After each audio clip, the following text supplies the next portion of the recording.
I don't hear myself, so I'm not cringing. Now you should be allowed to talk. Everyone is Hello. allowed to talk now. Hello. The ban has Hooray. been lifted. Oh boy. Does anyone say hello in this movie? Like in an No, ominous they way? forgot the all-important catchphrase from the first movie. Yeah. Hello. Hello. No, but they had to make a reference to Shaun of the Dead, so Did they? they Oh, I did. missed But that. it's such a specific thing that's ubiquitously used. I'll bring it up when it comes across it. Let me see.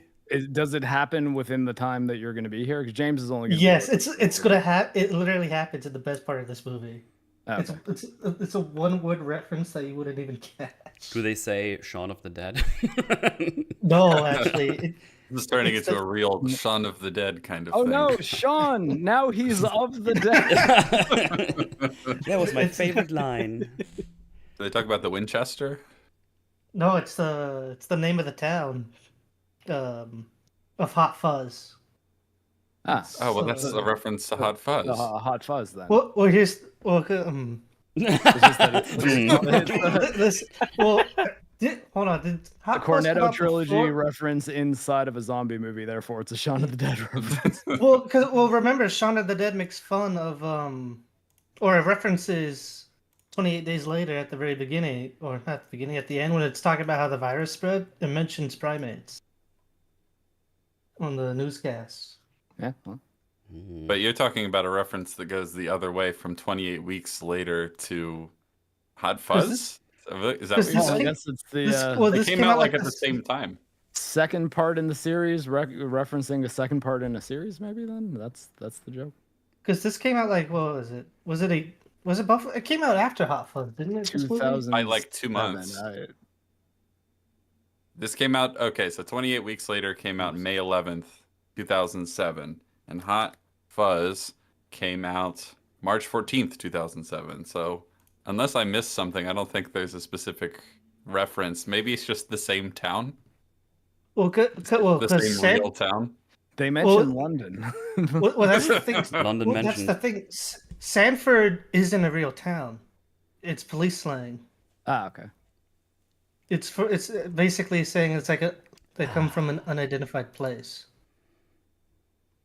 Well, I guess saying as James doesn't have tons of time, maybe we'll skip our like intros here and just kind of get into No, it. 'cause no, he no, does no, wanna- no. Do the intros. I googled it and it says Sanford is a village between Churchill and Banwell in England. What? So Oh, you've been Amazon- you've been exposed in 4K. Holy Huh, shit. is Amazon lying to me? Hold on.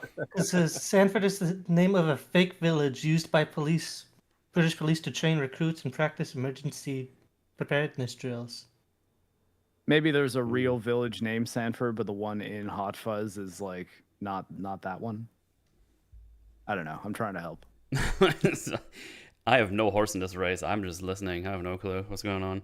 There were no horses in this film. No. That is also true, yeah. it's true. There was a were bit no of a horses. race at the end of the intro scene. Yeah, yeah. Something of a race. Like I was There already was a lot confusion of in chat. sprinting. Is the 28 weeks later even out yet? It's like, yep, that's 2007. Yeah, 2007. 28 years 7, later is the 28 one years. that is coming out next week. Yes. Yeah. And hopefully that one's good because this one sure wasn't. Yeah. Yeah. Boy. So I can now tell you with confidence, I've never seen this one before. I watched it and I was like, oh, would have been nice if I kept it that way because that was not good.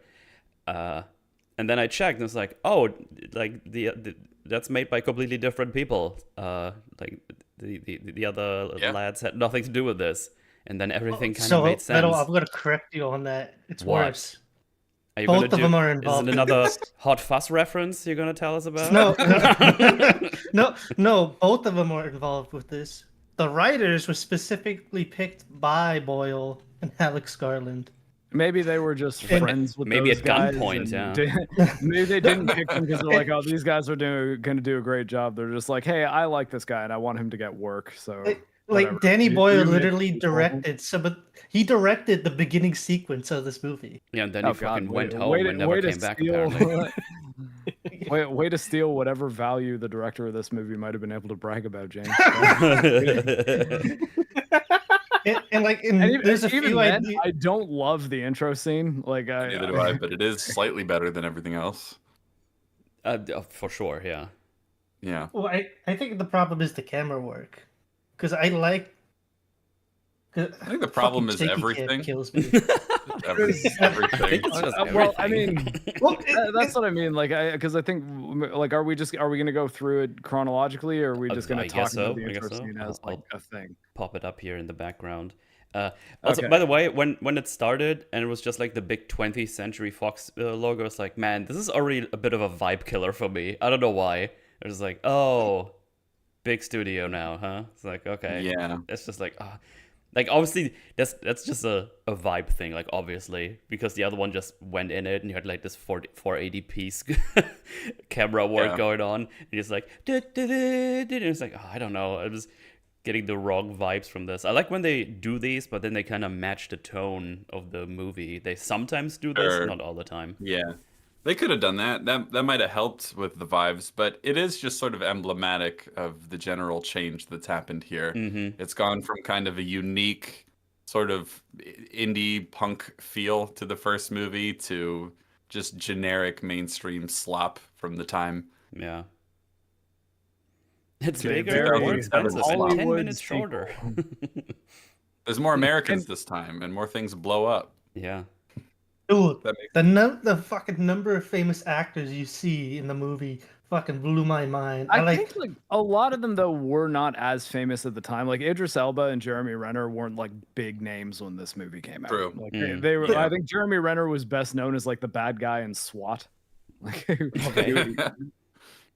Well, the helicopter pilot, I knew that guy. I've seen that guy in like Oh, yeah. multiple things. well, I was like, he's what the hell is he doing? he's one of the here? main characters of Lost. He's Oh, is Okay. that what he's from? I forget his name, but he's Walt's dad. Walt, like that's his catchphrase. It's his hello. That's hello. His name is like Harold Perneri or something. I think he's also in The Matrix Reloaded and Revolution. I think he's in all the Matrix movies. No, I don't think he's in the first one. yeah, he's only in the second and third. Yeah, he's Oh, the not hacker, the I don't know, like the IT guy of the ship that replaces the two who died in Matrix 1. Spoilers Yeah. for Matrix. The weirdest thing is, I just recently saw him in The Rookie, when he's a bad detective. He's like a bad detective working with the mob. Ooh, I've not seen The Rookie. bad detective. Also, by the way, you guys in Discord need to tell me if you can hear me fine, because Discord is fucking around somehow. I'm constantly switching around my settings in Discord, and it's always like something doesn't pick up or it picks up everything. It drives me insane. It's only Discord. Everything else is fine. So if you can't hear me at some point, just let me know. But it should be fine. Nearly every No. week we get some kind of complaint about my audio too. So I guess let me know if I sound okay as well. Yeah. Oh, he was in the Matrix games too. That's why I was confused. Discord assigned someone to specifically mess with metal. Oh, 100%. It's like, because Friday nights I usually hang out with some friends and we play video games and have some drinks and stuff. And then I look at Discord, like half my shit doesn't come through. Then I switch the filter setting, or like the background noise setting, because they have like a new one that's called like crisp and then standard. And when it's standard, like it picks up everything, like me moving in my chair, and then the crisp one, it doesn't even pick up a burp or something. I don't know. It's weird. Discord has declared that burps are not crisp. Yeah, maybe I need to work on my burp moveset. I don't know. Go to noise reduction. So you mentioned that basically none of the people are involved with this movie, except that apparently Danny Boyle ghost directed the very first scene, stealing maybe the only thing worth praising in the slightest from the director of this movie.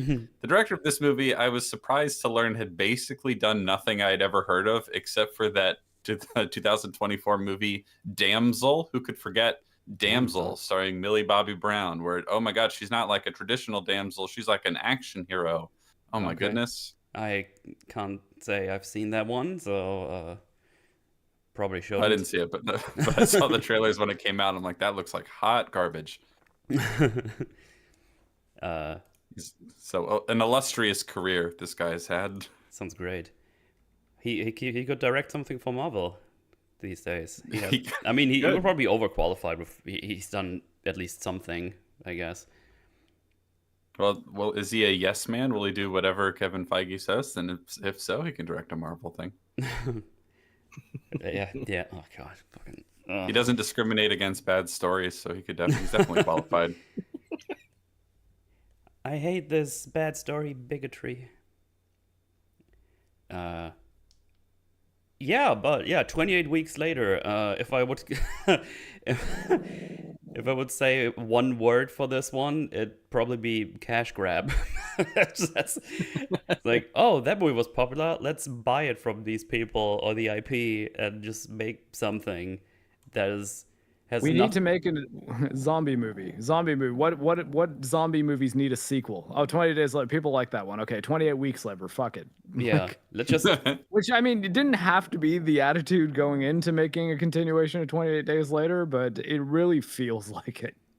Yeah, just make sure we leave out all the gravitas and all the moody vibes from the first one that made it great, and just make a fucking generic zombie movie that is infected. Don't forget to leave out all the likable characters as well. Oh, that's also true, yeah.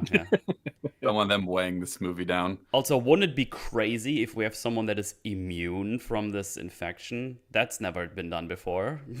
She's not even immune, though. I can't wait to talk about that. Not even it's immune. Terrible. It's just a character. It's worse than immune. I mean, like, worse than not being immune. Like, well, that's like the what's it called? The reveal in fucking Left 4 Dead. It's like, oh, you're not immune, you're carriers. You've been accidentally spreading it across your campaign. God. Well, yeah. This Left 4 Dead's a good video game. I can't say the same about this movie. I watched both of these last night back to back, and what a stark contrast in quality. Just after that first scene, like it just falls off a cliff. Oh yeah. I mean, let's talk about the first scene, shall we? Because I think that one is actually, well, I don't love it, as we've already said a couple of times. It's still the closest to the first movie for sure, because we basically go into like I think it was like a cottage or something, like out in a field, and they've closed off all the windows. It's dark. There's only candlelight everywhere. So obviously there's no electricity going on right now. And it seems like they're starting to run a little short on food. They got some pasta going. They got chickpeas. No more tomatoes. Bad times all around. But they're keeping hummus life. Yeah, but they're keeping their heads up high. They found a little bit of wine. It's like, ooh, we got some good one. Looks like it's safe to drink. And we also see that their children, they sent them out on a school trip right when the infection started happening. So those children got a bit lucky. They weren't in town when this happened. So they apparently were just hanging out somewhere outside of the good old UK. And yeah, they just kind of embrace each other and like, yeah, they're totally fine. But we also learned that there's more. Totally fine. Sorry, go ahead. Okay. But there's also some more people. There's like an old couple here. Actually, don't remember. Are those the two that live here, or did you just all go here? I believe they're the ones who own the place. Okay. And there's also one other guy who has a name, I'm sure. Jacob, yeah, and then there's a girl as well, a young woman whose boyfriend went out for supplies. Right. Well, for what it sounds like from Jacob, it sounds like he just bailed on them. He didn't even leave for supplies. There's a little bit of tension between those two. He's kind of just telling how he feels. Yeah? I'm going to be honest, I didn't like this scene pretty much from the word go because of how cliche and amateurish this whole scene is. It's like, oh, he's going to come back, I promise. Right, yeah. No, you've got to let that go. You're stupid for being emotionally attached. He's not coming back. Everything about it was just very obvious and on the nose, cliche. Jacob is like Clumsy. cartoonishly dickish to her. Yes, Like, exactly. Yeah, like he has no chill. Like, dude, No like chill. obviously, I mean, yeah, you're probably right. He is very likely dead, but like, I mean, do you have to like call her an idiot? Like, it's like clearly, it's like this girl maybe like is in a situation where she might end up doing something stupid. So you should probably be like gentle with her at least, and just say, hey, maybe he will, okay? But like right now, you got to eat. So let's just eat dinner, and we'll try to make the best of tonight. But no, no. It's like, he's not coming back. He abandoned us. He's dead. And if he is walking around, he's going to try to eat you when he comes back. It's like, God, man. No, The don't sooner eat she me. faces it, the better. There are no survivors. It's just us in here and them out there. It's like, okay. It's like, okay. Thanks, So, movie. Thanks. you know, you have a limited amount of food, right? So maybe you should be a little bit more optimistic about there possibly being survivors that could, you know, eventually rescue you. And So yeah, the It's nice just dinner another- wasn't as nice with that, but also there's a knock on the door. Oh no, what is it? Is it infected? But no, it's a little boy. Worse. What? It's worse. It's It's worse. considering- It's a child. considering- God damn it! I wish it would have been Well, I think, infected. though, considering how deliberate the knock is, like it's very clearly a knock at a door and not a crazed person smashing on the door. I think it's weird that at any point they consider that it might be infected. He's also Yeah. yelling out to them. It's like, "Yeah, let me in, help," or something along those lines, right? So they should know the infected don't do that. They clearly know them. So yeah, I don't know. Yeah. I suppose the caution is understandable, but it seems pretty obvious that guy's not infected. Yeah.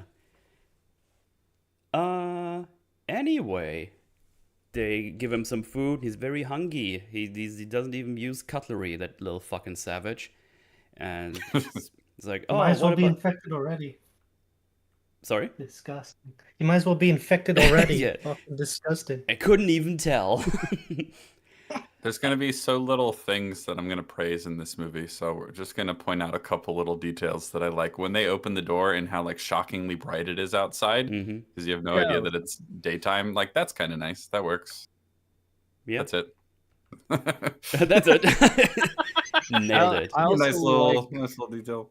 I like Oh, that yeah. Dawn also like very immediately closes the door once the kid's in, and then like locks up all the locks. He's like, he's not really being like, oh, I guess it's just fine out here. It's like, no, like get the kid inside, and then like let's get safe again, because this is a terrible world. I think I forgot to mention this last stream. Oh no. That Don actor, he was supposed to be Major West in the first movie. Robert Carlyle, yeah, he's a good actor. Yeah. Oh, okay. So he was supposed to take up Christopher Eccleston's role, but he couldn't because of a scheduling conflict. Which is why Danny Boyle didn't come back for the most of this movie, is because he was filming another one. Oh, I see. Yeah, Robert Carlyle Okay, might have done okay in that role, but I'm happy Christopher Eccleston did it, because he was very good.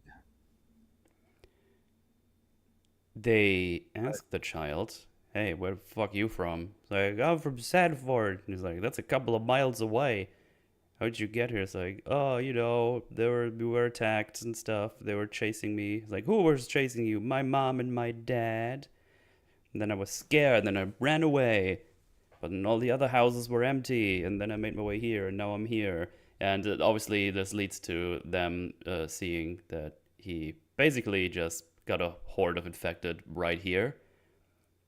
Yeah. Yeah. So it goes. Also, So then they get attacked. Oh no. Also, a jump scare that annoyed me immediately. I was like, oh, yeah, okay. Yep.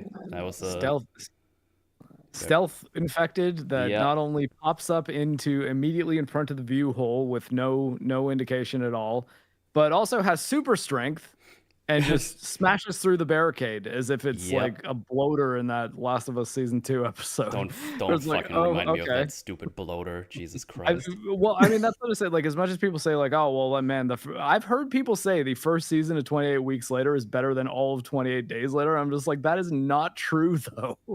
There's a lot of like weird shit that happens even in the best scene in this movie.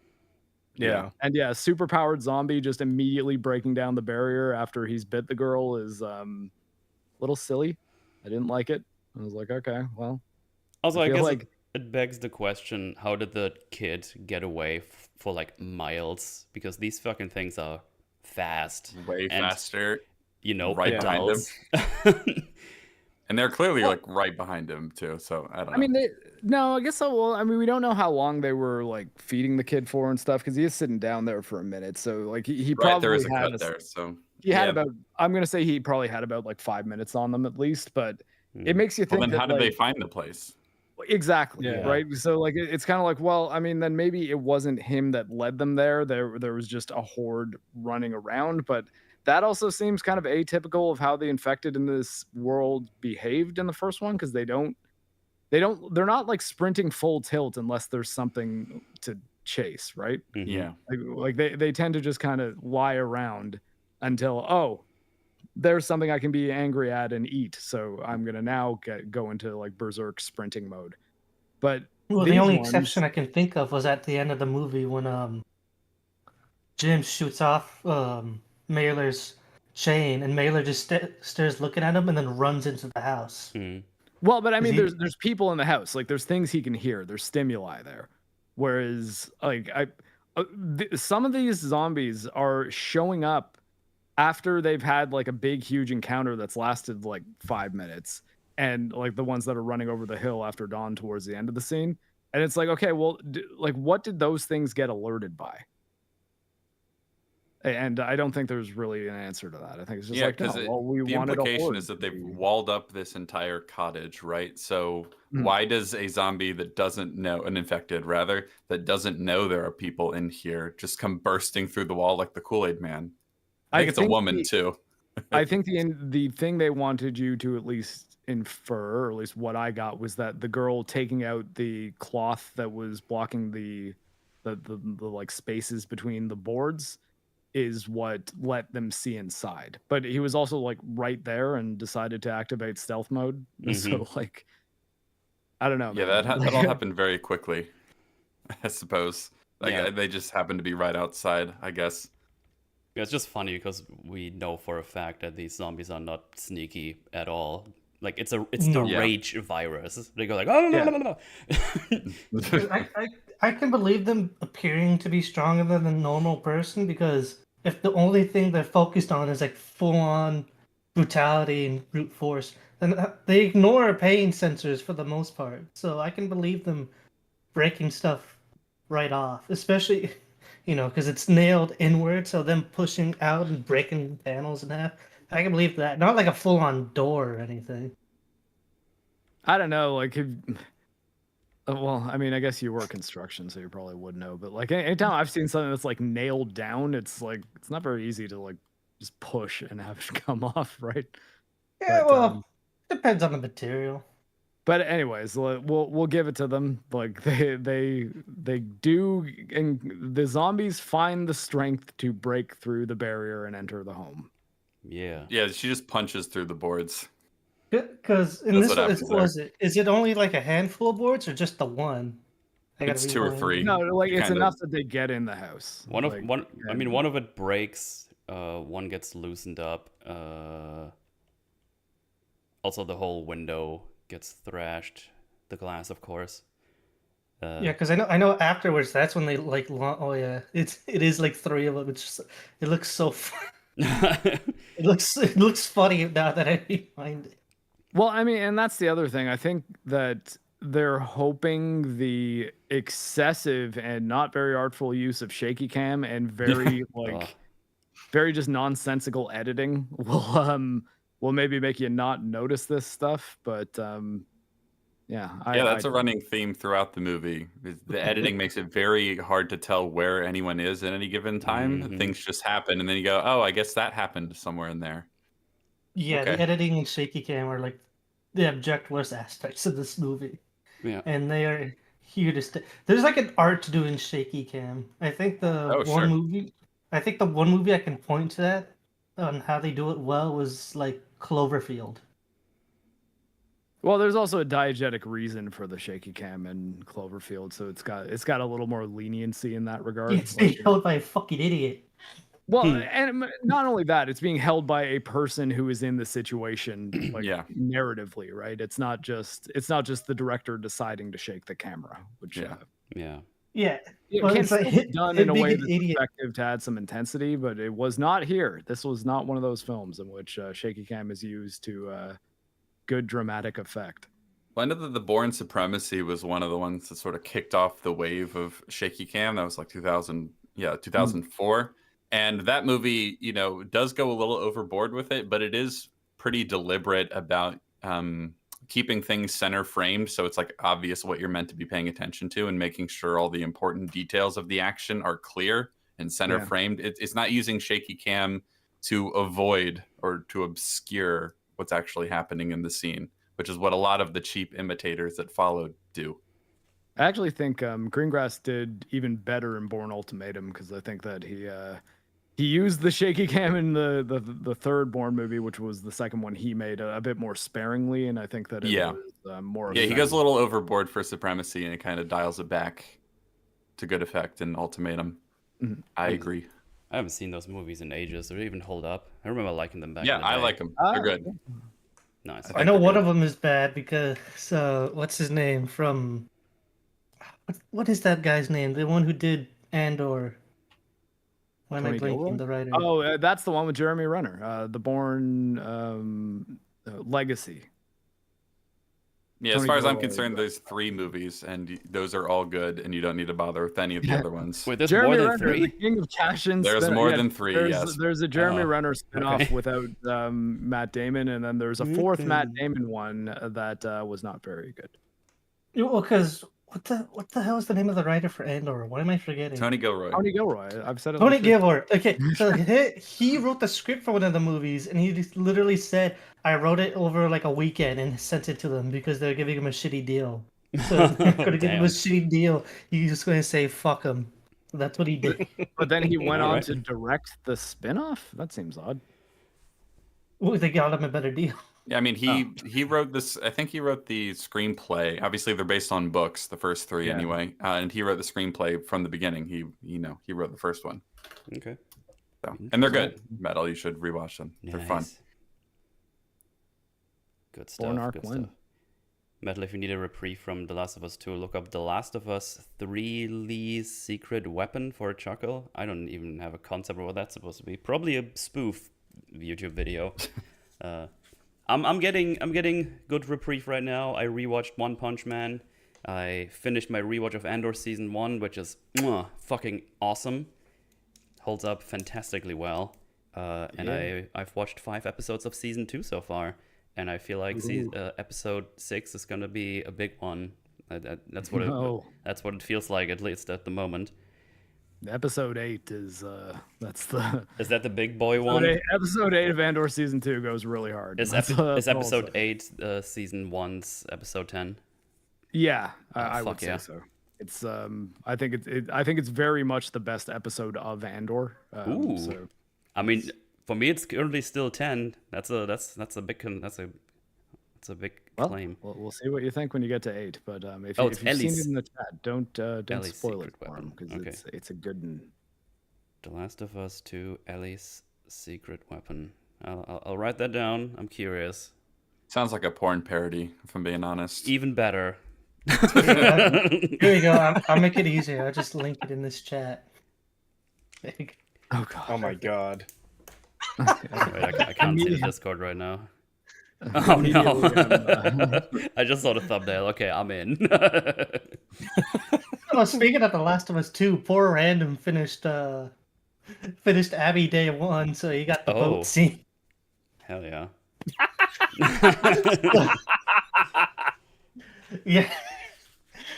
Wait, the boat scene, that's at the end of Abby's first day? I remember that happening much later. Jeez. No. Well, it's much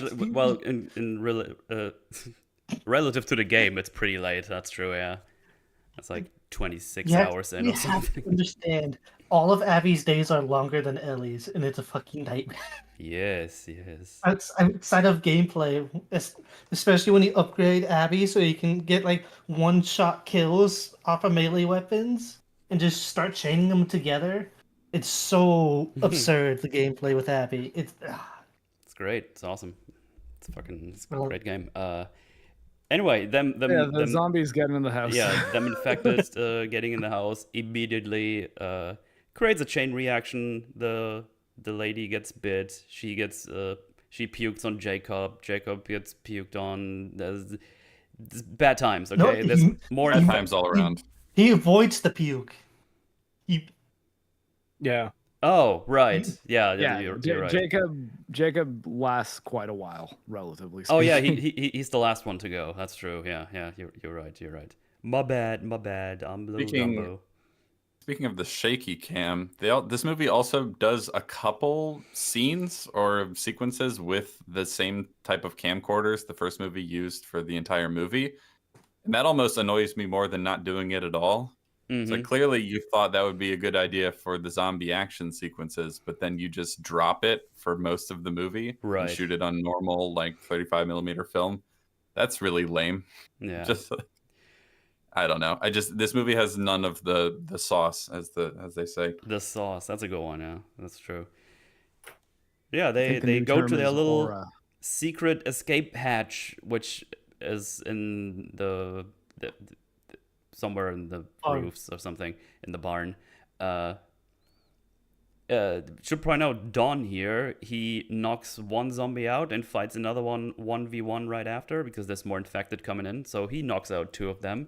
Seems like he's actually kind of brave. I'll mention that because something happens that I is know. kind of weird.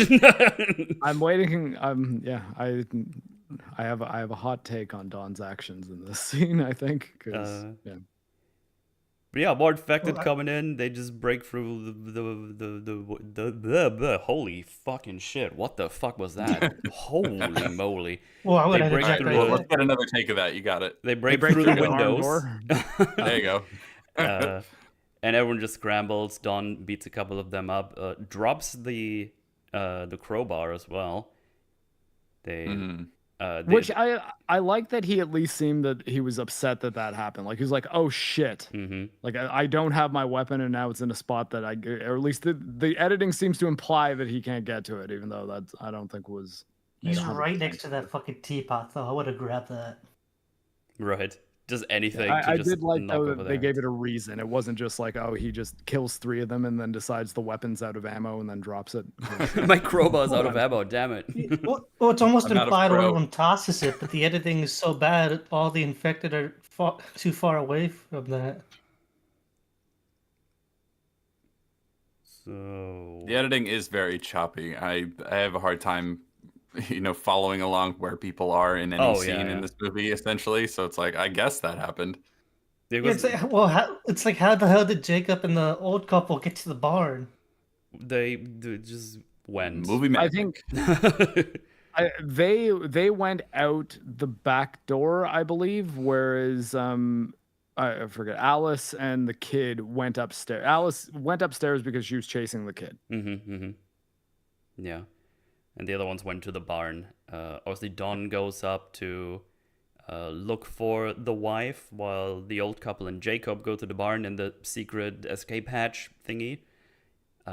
Which eventually just leads outside. So I don't know what's so special about that, because they can just go outside wherever there's something free, I guess. No. It's kind of unclear to me where the escape. I think it's to trap the infected in the barn so that they can then get outside. Like, because if they climb up and then close that door, then like it's a hard block, because apparently the infected aren't great with ladders. But this part bothered me because the old man very bravely sacrifices himself to save his wife by holding the barn door. He pulls a big old Hodor there, and then she freezes and decides she's not going to continue climbing. And then infected grab her, and she starts screaming, "Help me!" at Jacob. It's like, you've just been helped. Yeah. Your husband died helping you, and you decided to just not climb up the ladder. Like, you took too long, lady. I don't... Yeah, she failed the QTE. Sorry. I feel like they could have justified it better if she had like arthritis or something and legitimately had trouble climbing up, instead of, I'm just going to freeze here and stare at him as he dies. Yeah. Or just have her be like, okay, my husband's dead, I'm done. But you had her not only act like she was just giving up, but then beg for help as if like she wants Jacob to then come down and die. It's like, okay, well, I mean, yeah, I get they're not acting 100% logically, but I mean, also humans that are thinking logically and able to not be panicking wrote this. So, like, you know, you can maybe think about how we might feel about the old lady letting her husband's sacrifice be entirely for nothing. Like, but no, they didn't. Well, Jacob gets up, and then through the window, he goes outside, and we learn later he goes to a boat, a little boat with a motor on it, to escape, which we will see in a little bit. But first, we go up to Dawn and the wife and the child. And there's a singular infected here. And he sees them being between. Is it one or two? No, it's only one, right? Yeah, it's only one on screen. Well, I It's think only one at the moment. Yeah, but I think the thing is the wife had the opportunity to go out the other route that Dawn was going through, but she decided to get the kid out of he's hiding in a closet or like a cabinet or something. And that's when the infected comes in and ends up between Dawn, the kid, and Alice, with Dawn being on the side with the closable door and exit. And this is the infected's closer to Dawn. The infected is like certifiably closer to him than he is to Alice and the kid. But I believe that like there are other infected behind him. I don't think it's just one that is the. There's only one in the room at the moment, and then others come into the room after he hesitates. So like at the moment, there's only one. If he, gave it a good wallop on the head, maybe they could run over to his side. But he hesitates. Obviously, they exchange glances like, "No, Don, what are you doing?" And then right as he makes his decision, which we'll talk about in a second, then other ones enter the room. Yeah. So the implication of the editing is that there would have been time for him to do something that he doesn't do. Well, I completely disagree because the infected turns to look at Don and then goes right at him. What do you mean? I mean, he has a moment there where he hesitates, and then the infected turns to look at him. So I think the trick is or the reason why I don't think Dawn is quite the monster that I think a lot of people do is, or at least again, this could be just how they constructed the scene, is Dawn has no weapon, and it's like, well, I mean, I think what's going to happen here is either I'm going to try to just fist fight this infected, and all three of us are going to die. Or I can run and maybe our kids will still have a father, like we'll still have one parent. And I don't think Dawn did anything really that wrong here. I think it's a terrible situation, and I don't think he felt great about it, obviously. But if he had that teapot, he could have done something, but he didn't. Maybe he was right next to that teapot, and he didn't grab it.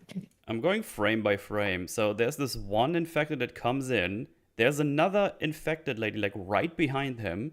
Yeah, that's kind of what I thought. I was like, I feel like there's two in the room. Like, well, no. Here's the thing: when he leaves, there's like 4 or 5. So the question now I have is, what did the other ones do the whole time? We're just waiting. Well, that's actually something I want to bring up, because the one that does run into the room also just kind of stands there for a little bit before attacking instead of just running to attack. Yeah, because I'll show it. Well, he knows, he read the script, and so he knows that there needs to be this moral dilemma here. Yeah, so he's like, all right, I'll give you a second. There's another one right here. So there's more, but what are they doing? Yeah, exactly. The shot of when they run in, they're just waiting outside. Yes, the movie gets worse. Yeah. And then obviously later on we do the thing where he kind of lies to the kids, right? And then it's like, there's nothing I could have done. And I think I think that's the problem though. It's because like the way they present the situation, I kind of agree. I'm like, I actually don't think there was anything he could have done. I mean, they might want to give the impression that he could have, but I'm like, well, considering how these zombies work, the resources you have at your disposal, which is just your hands, your fists, I don't know that I think that he would have died if he tried to help them. Yeah. There's a chance. I think they all would. If he tried. Well, this is the possibility here is that he could have attacked or prevented this zombie from killing them and allowed them to escape. Whether they ultimately would have escaped, you know, with the child, probably not, because, you know, he has to run at full tilt ultimately. But all that's kind of unclear. It's the fog of war and all that. The main point here is not that he's a total monster for this, but just that he had an opportunity to maybe do something to save them and decided, no, I'm just going to save myself. And when it comes to the later scene where he says, oh, there was nothing I could do, that is still a lie. Whether ultimately he made the right choice or not, he does still lie about it. I guess so. Because he says he's I guess it's like, again, it could just be like the way the scene's constructed, but just I don't see a world in which he engages those infected and they don't all die, which then results in the kids having no living parent as far as they're aware, right? Like, and so that's like, I mean, I understand that. I understand that the movie really wants you to think that Don is just this like cowardly monster who just left his wife to die to save himself, but I'm like, oh, I don't know. I don't think they made that clear enough. They made the situation too intense. Yeah, I don't think it makes him a horrible person, but he does decide to just abandon his wife to die instead of trying to save her, which ultimately might have killed both of them. But like, that is the choice that happens, right? But really, instead of doing anything, first of all, the logistics of the scene are constructed in a way that is very sloppy and kind of undermines the dilemma for reasons we already mentioned. One of the main ones being that the infected runs into the room and just stops and waits so they can have this moment. And there are ones just right outside. Who knows what the hell they're doing. So it is a moral dilemma, right? And he makes his choice. And I think the movie just kind of fails to do anything super meaningful with it either way.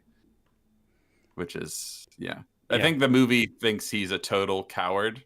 And I think that there's an argument for trying to save himself, so at least one of them lives, because like you said, the way it's constructed, it does make it seem like if he doesn't run away, they might all just die.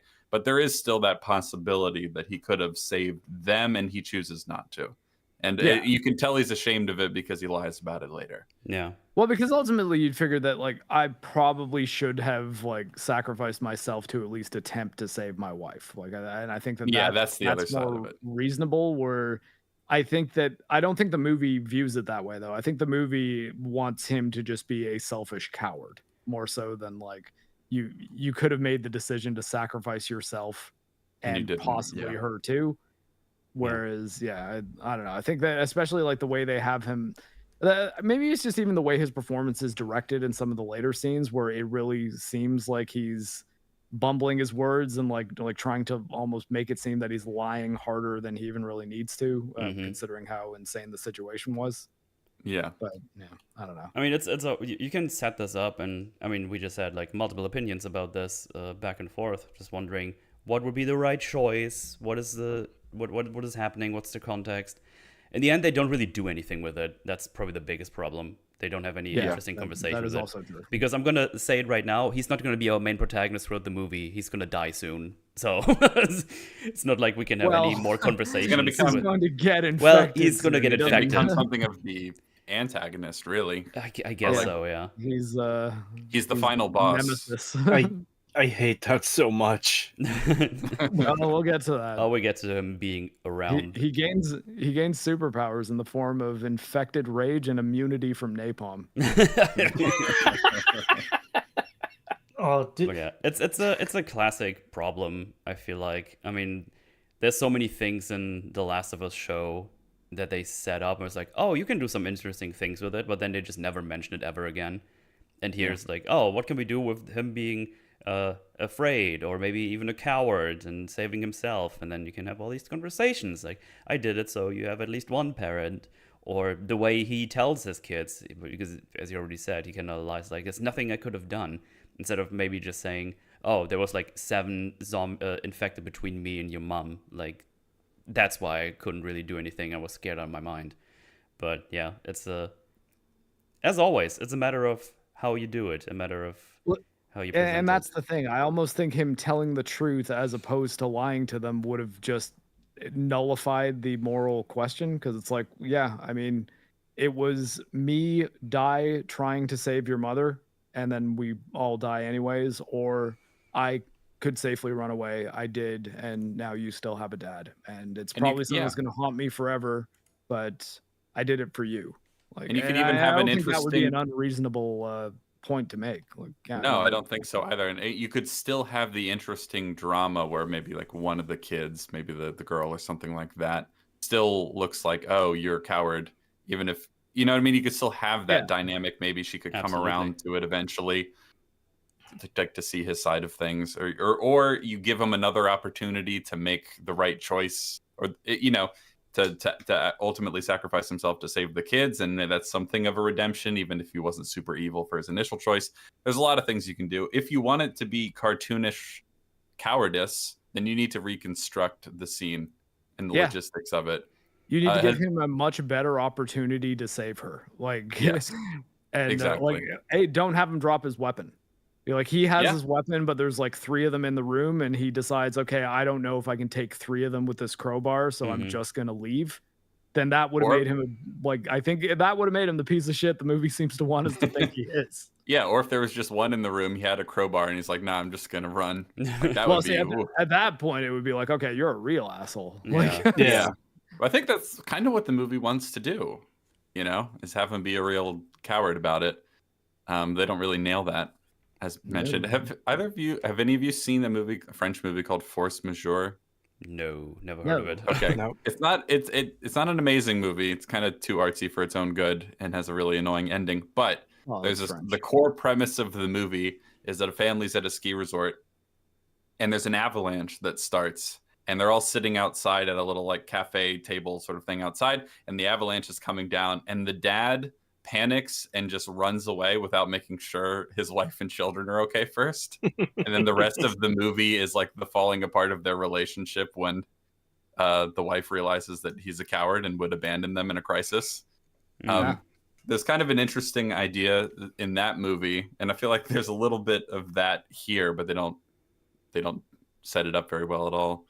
Right. I think they clearly want him to be a monster, because ultimately, I mean, I'm skipping ahead, but ultimately, he becomes make him a a literal monster. monster. And not only does he become a monster, the way he dispatches his wife is pretty fucking brutal. So it's clear they think like, see, look, because of your choice, now you've hurt your whole family. But like, that's not what you did in this scene. No. We will get to that scene though, because there is something that they did that made me a little bit happier than what I thought they were going to do, even on rewatching it. But maybe we'll get there when we get there. All right. But yeah, Don runs away, gets to another room. I think it's like a bathroom or something. Opens the window there, jumps out of it, and there's, I don't know, altogether for like 30 to 50 infected chasing him, because there's more coming over like a hill. An unreasonable amount. It's like, so even many. If he had the crowbar, he'd be fucked. First of all, fuck that kid for doing all of this. Fuck you. Second, yeah, it's so many, and he's making a run for a little dock, because they have a little boat there with a motor, where Jacob's already trying to get it off the rope. Jacob just not Jacob jumps in. Don jumps in, starting the boat. I mean, Jacob tries to jump in, but he just fucked up that really short jump and tumbles into the water and gets bitten immediately. Well, rip Jacob. That was that happened. Yeah, and boat is started, and Don makes his way out. He also slices apart some of the zombies, maybe even Jacob. I don't know. I can't tell with all the shaky cam. Someone gets sliced and there's blood in the water. I don't know. Doesn't matter. He gets away, and that's our intro scene. I think it is implied to be Jacob, because he just kicked him off the boat. Yeah, he went over that area, and then you see the blood come up. Well, he didn't kick him off. Jacob kind of falls off on his own. No, I mean, zombie Jacob clings to the boat, and that's the one he's kicking off as he's trying to escape. Yeah. And Don boats off saying, "Oh shit, oh shit, oh shit." I think that was it. All the infected chase him down the river. Yeah, there's a couple of them in the water, and they just kind of go like slow. yeah, and we go to where the rest of our story is going to be, or most of it. 15 days later in mainland. Oh no, it just says. Wait, hang on. Is that the transition, or no? They're just telling us 15 days later, mainland Britain is quarantined. That's what they say here on screen. And with that, gentlemen, I must go golf now. No worries. Thanks for popping in for a little bit. Have fun. Good luck. Any last words? Yeah, have fun. Yeah. Any last words? Yeah, there's a scene where the type of helicopter changes like 3 times, and it's 3 different fucking helicopters. Oh, really? I didn't even notice that. Yeah, That's funny. it's way. What part of the movie is it? It's like, I think it's when he's trying to pick them up in the field later. It's that like scene is particularly bad. There's continuity errors in this movie constantly. The grass should be overgrown everywhere. They go to that. It's all nice cut grass. The trampoline is perfectly fine after fucking. Listen, like the Queen 6 takes months her or grass whatever. very seriously, all right? You better watch It's your mouth. Oh, I'll have words about the kids' excursion to their home. That's, there's a lot wrong with that. But yeah, so it's disappointing with this movie, and I assume the next one's gonna ignore it, which is gonna be hilarious. Yeah. So that I bid you all I hope it adieu. does. All right. Take care, buddy. Bye-bye. I'll be listening. See ya. Bye bye. Okay, Better bye. games. What a piece of shit, am I right? Yeah. Yeah, I hear. I think it means well. I think he means Yeah, then it says 28 days later, mainland Britain has been destroyed by the rage virus. Finally some good news. And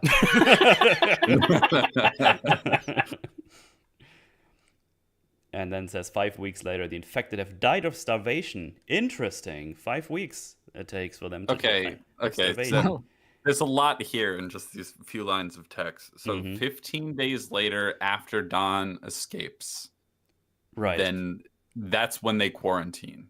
Which, yeah, I think that's insane. They would like, immediately. Yeah, because it would have taken like a day. Like once they figured out that it's a virus that is turning people into insane, murderous cannibals, immediate quarantine. It would not have taken over 2 weeks. Also, that starting scene looks like they're already in the deep of it. Like, Yes. it looks like it's They been already going have on food for weeks rotting, already. Yeah, And so to a point 28 where days- I already almost wonder this is more just exposition and it's not actually after what we've just seen. I think this is just weirdly edited. I think they're just trying to say, oh, after 14 It's days 28 this days happened, later, and yeah. then 20 days later this happened, and then after this we go to where we are in this medical facility or what it was. Yes, because it should say like 15 days after infection or something, because 15 days after this, they finally quarantine. No fucking way. 28 days later after this opening scene, it like, that implies that the events of 28 days later, the movie, happened 28 days after the events of this scene, and that doesn't make any sense. Exactly, yeah. Yeah. Yeah, well, I mean, we know it happens 28 days after the chimpanzee escapes, right? Yes. Like that's what the editing in that movie tells us, and it's a much better film. Yeah. So they just fucked up because they had to keep our X time later. Yeah. I think the only thing they did that it seems like they put a bit of thought in was that saying 5 weeks later they starved to death was assuming that 28 days later is when Jim wakes up. Then the events of 28 days later, the film, take about a week. And then 28 days after that is when they starve to death. But like to the epilogue, right? Yeah. So that's I like guess so, yeah. the week they inserted in there was to make the like 28 days later tag between the main movie and the epilogue of the first movie make some sense. Yes. Because it made me think for a second. I was like, 5 weeks. I was like, 5 weeks isn't 28 days. I was like, oh, I guess they're assuming that the movie took about a week. And I was like, okay. It made me think, but I decided they were correct. Then we got 11 weeks later. An American-led NATO force enters London. Oh, those pesky Americans with their forces. Yeah, we're gonna firebomb some shit later. Hell yeah. Looking forward to it. I can't believe they actually napalmed London for this. It was crazy. Then 18 weeks Come to later, United States, mainland fucking Britain is day. declared free of infection. Oh wow, that's good Okay, news. yeah, let's talk about that. So, okay, they enter, and then 7 weeks later, they have determined that the entirety of mainland Britain is infection free. Yep. Which I guess is kind of a lie, right? Yep. Because we only have like a little section with like 15,000 people that are allowed to live there, and then it's like, don't go in these places though. That's still dangerous. It's like, oh. We're sure that there's no one there, which is a lie because there's people there. We're sure that there's no infection, but there's other kinds of diseases and rats and rabid dogs and all sorts of nasty things like that. But how can you determine that the entire island is infection free when you haven't cleared away any of the bodies in like the immediate area around London? Exactly. Yep. I mean, within London, even it's not even outside of London. Yeah, you would think if you have like if you have a serious infection like this that turns people into rage monsters, you have your little inside circle where people are allowed to live. Then probably the outer parameters of this that are already walled off. Those are like pretty clear. Like those should be like cleared out already. You shouldn't be seeing them still throwing away biohazard bags. Like if you just look out of your window.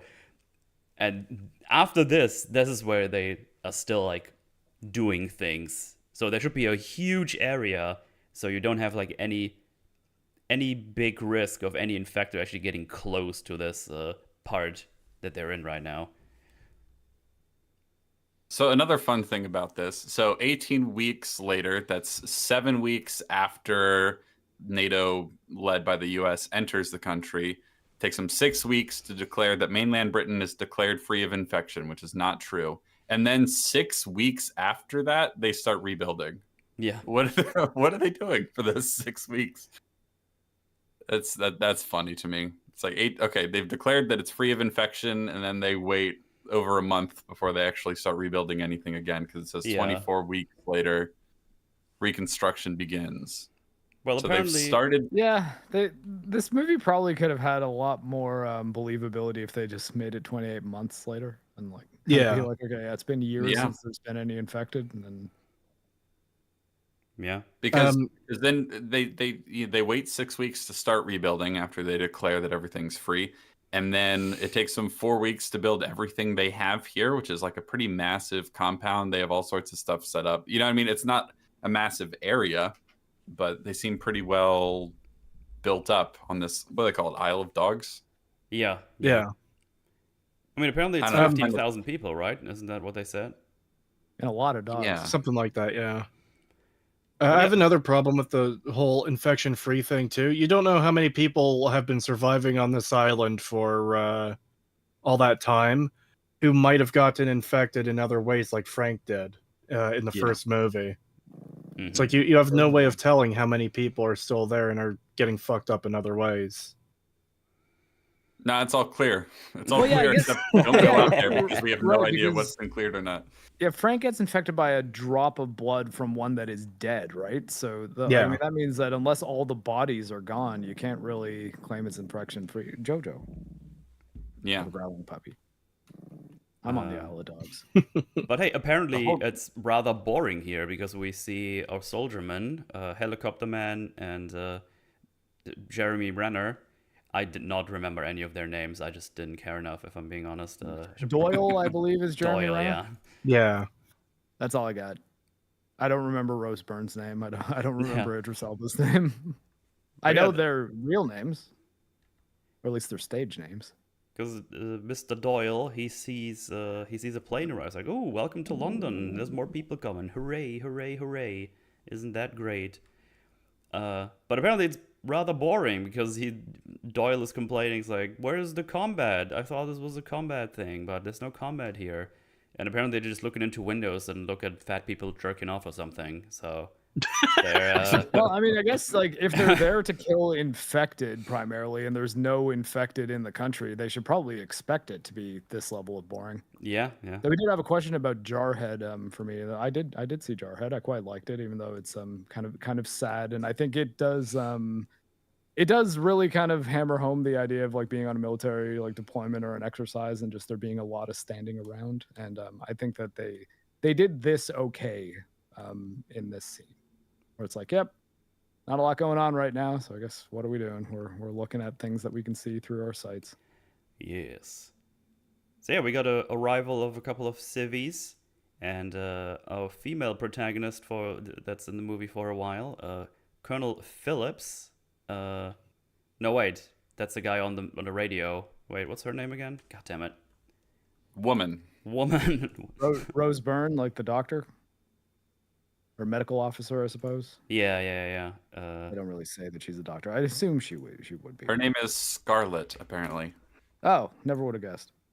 I don't remember them saying the name. Is that her last name or first name? Who knows? Scarlet. Yeah, you're right. IMDb also says Scarlet. I don't remember hearing the name Scarlet even once. So, but I guess we go with that. Yeah, I was trying to remember the name. Was it Sophia? What was it? I know it began with an S. That's someone, Scarlet. But yeah, she's she is woman. Jeremy Renner is Jeremy Renner. Because these people don't really feel like characters, so that's how I think about them. Anyway, she goes like, "Oh, it's gonna take all morning to process them, but no one told me we're now admitting children." It's like, "Yeah, do it anyway." It's like, okay. Yeah, maybe not the best idea.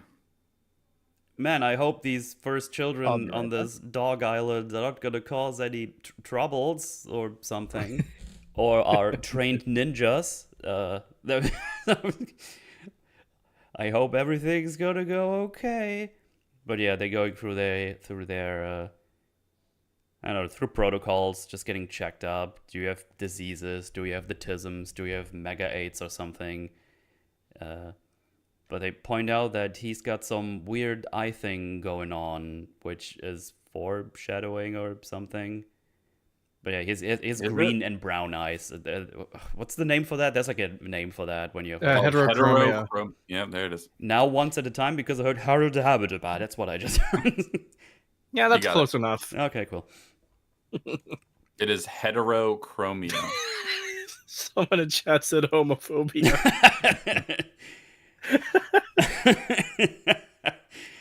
They just look at his eyes like, oh, you got homophobia.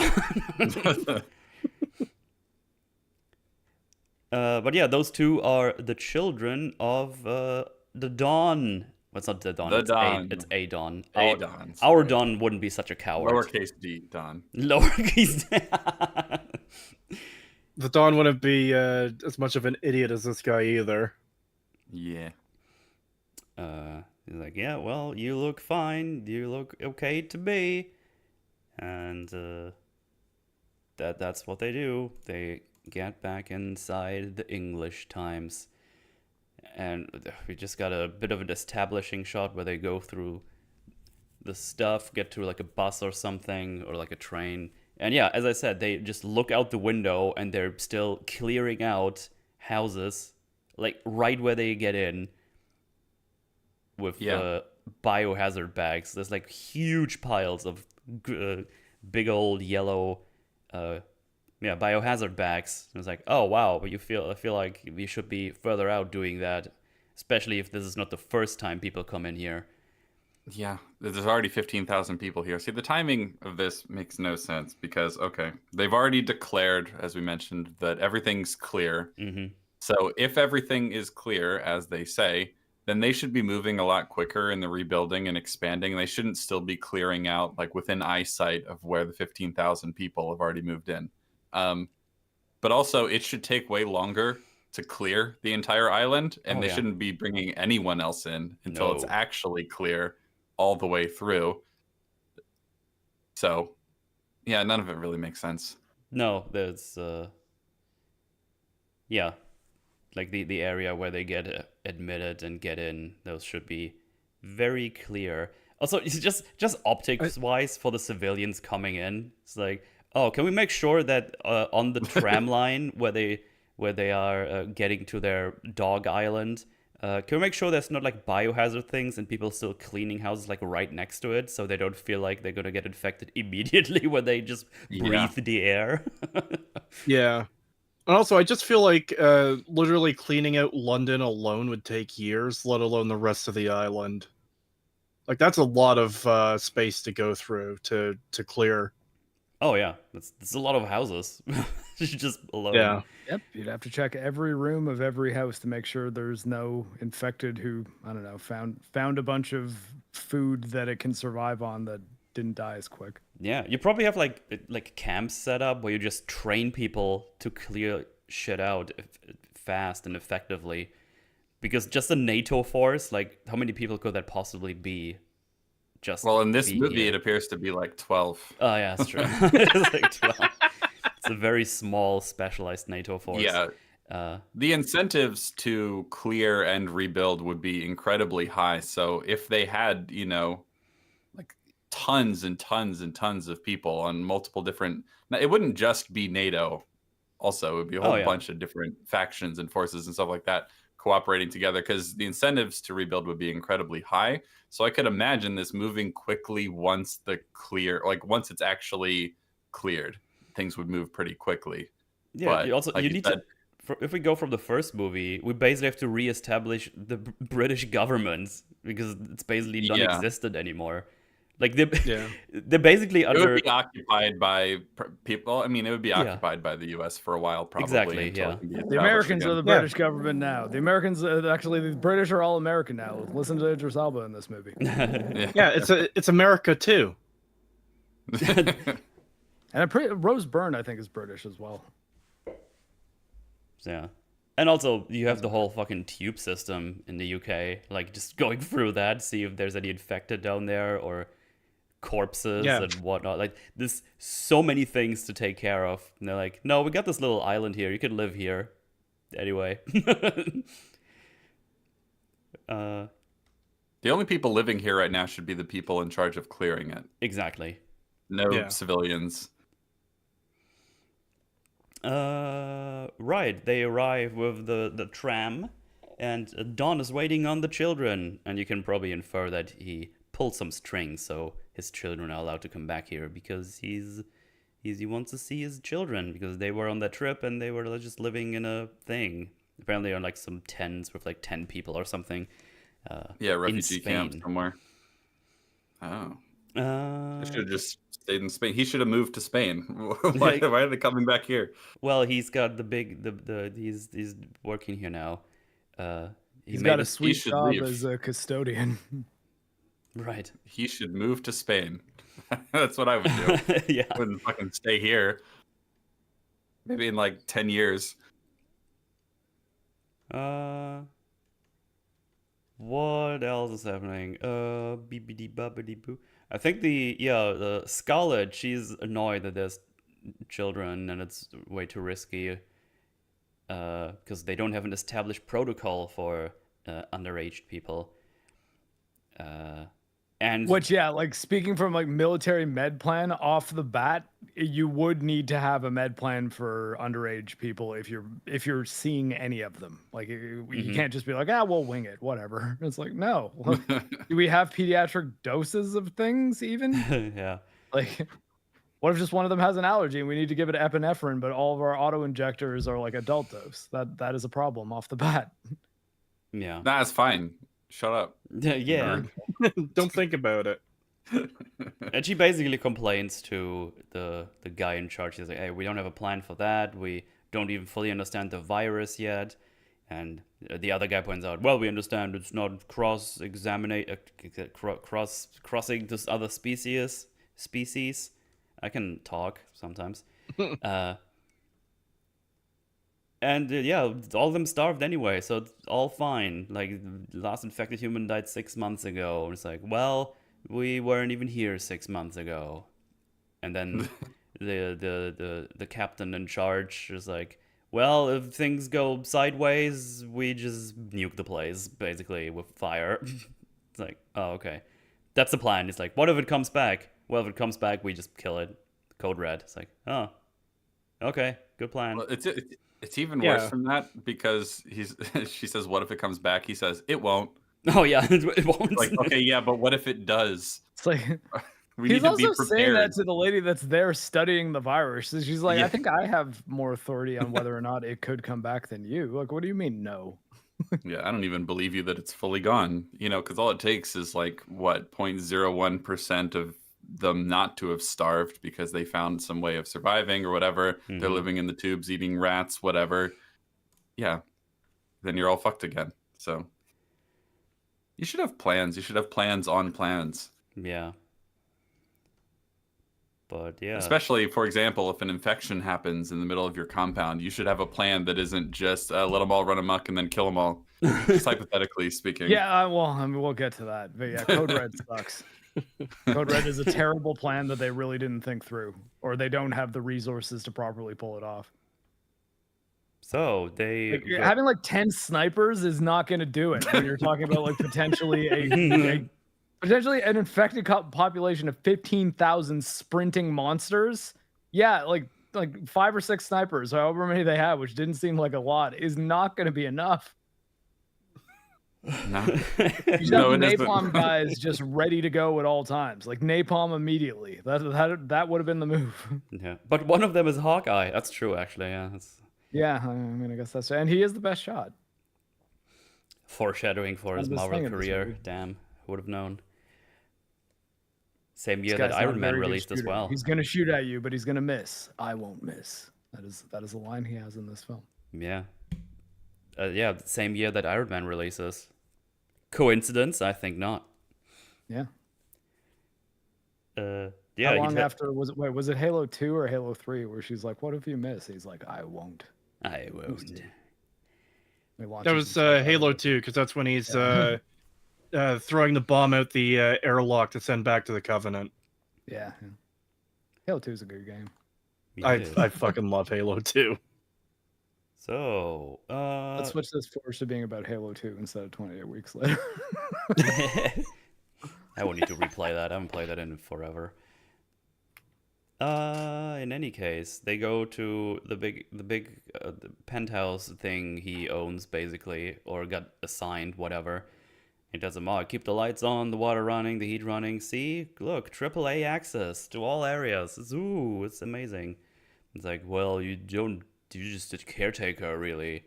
And then he hits the emergency stop, which blarts an alarm just to tell them, see, I run the place because I can deactivate this. It blarts the alarm? It blurts the alarm, yeah. Oh, okay. Just to make sure I heard you. I know what I said, and I'll say it again. It blarts the alarm. I'm going to be charitable and just assume that one of his duties is walking around and checking the alarms so that they're used to hearing the alarm go off for like a second and then going off. Because otherwise it's like, wait, was there no consequence to hitting that alarm? No, there was no consequence. We don't. So I'm going to assume it's just like that's one of the things he does. He goes around and checks to make sure the alarms are working. So it's like, okay. Someone mentioned in the chat earlier, you would think if they're going to have civilians here, which they wouldn't, but if they're going to, they should be drilling these sort of protocols all the time. Oh yeah.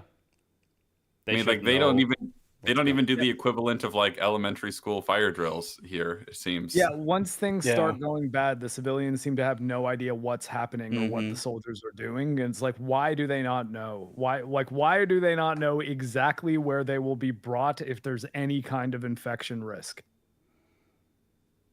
Yep. Maybe it would have helped to tell them, oh, also, we're going to turn the lights off for no reason. Don't worry, we'll get there. It's all an absolute fucking stupid mess. Yeah. Well, they go to their apartment. He tells them like, "Oh, we're gonna move into another house soon. Not the old one. I don't think we can go there, even if I want to.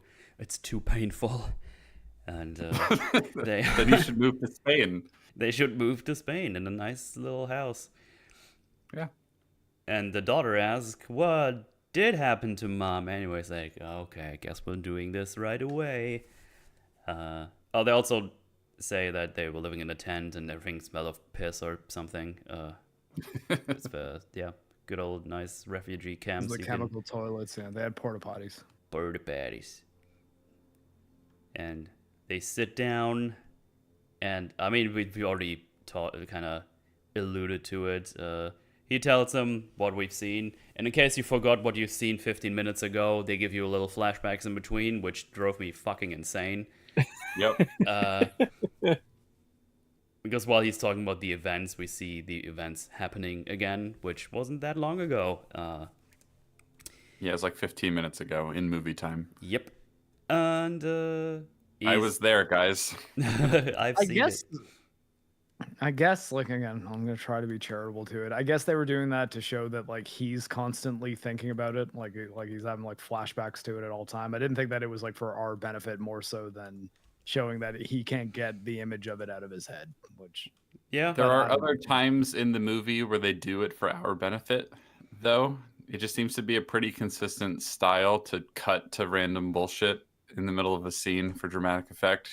It's something they do a lot in the movie. Yeah, I feel like there's a lot of time wasting bullshit in this movie. What, you mean like the entire movie? Oh yeah, there's that. Well, yeah, that's the thing. Like, while this movie is shorter than 28 Days Later, like what were we saying, by 10 minutes, it feels a lot longer. Yeah. But at the same time, when you get to the end of the movie, it also kind of feels like nothing happened. Yeah. It's about 20 minutes shorter because the first one's 2 hours. This is 140. Right. But yeah, it definitely feels longer. And yeah, he tells them what happened up to a degree, but not saying that he kind of dipped out of the situation and didn't try to save her or, didn't attempt to try. Because he says that she was already gone. And that's not true. You liar. You lie. So as a couple of people have mentioned in the chat, this is worse than the actual decision, I think, in many respects. Yeah.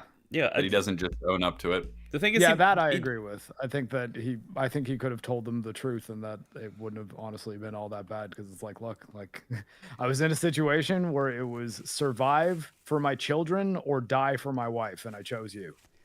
Yeah, he also could have said like, oh, there was at least one between us, and there was more coming through another door. I've seen them. Still could have said that. Yeah. I mean, it still would have been really tough to hear. You can still have one of the kids say, like, you abandoned her. Absolutely, you can still have that drama. Like, you should have died protecting her. It'd be like, yeah, maybe. But I also wanted to live to be your father. Like, that's an okay, pretty simple moral discussion that a kid would not automatically understand your side of it. So, you got some drama there. You can maybe have Imogen Poots' character. I forget what's the girl's name in this. Tammy, I think. Tammy, right? Yeah. You have maybe her because she's a little older, understand a bit better. But, yeah. No, it's just. Well, as James said, he could have just said, "I wasn't able to save her." Yeah, they might have asked more questions about how it happened, but you could just leave it at that. Yeah. But yeah, it's all very sad, and they have a little cry about it. Boo-hoo. That was so mean. So uncaring.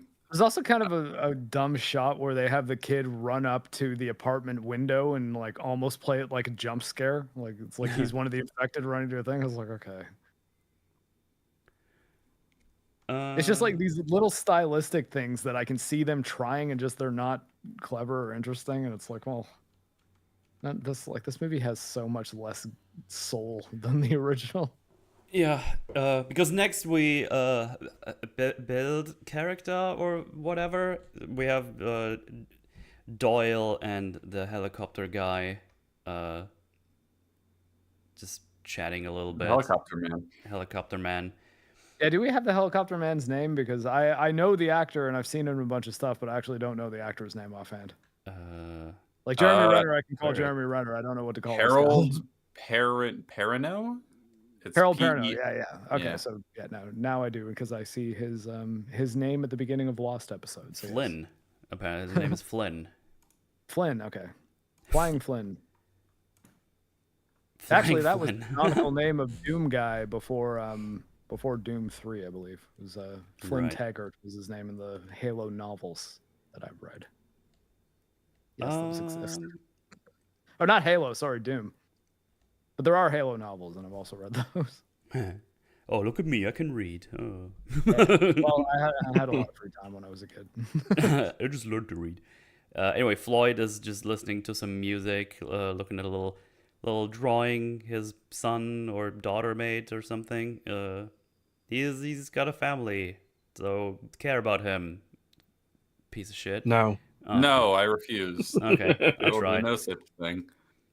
And then we do a little fake jump scare where Doyle comes in, just like boo, because he's listening to music on his headphones, and it's like, I'm a oh, zombie. you jokester, I'm gonna shoot you next time. Yeah. And then he does it again. It's like, I told you I'm gonna shoot you. Aren't they the bestest of friends? Anyway, Yeah, they moving play little on. pranks on each other. Yeah. That's about the most character we'll get for. Really, yes, that's that. I mean, Doyle has a little bit going on. He has a little bit later. We don't get he's a much general okay guy.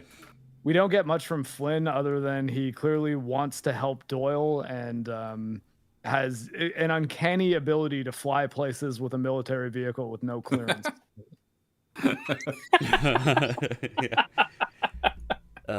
Military aircraft, not even like a car, right? Like, I mean, you have no idea. There's no way they would be letting him do the things he does.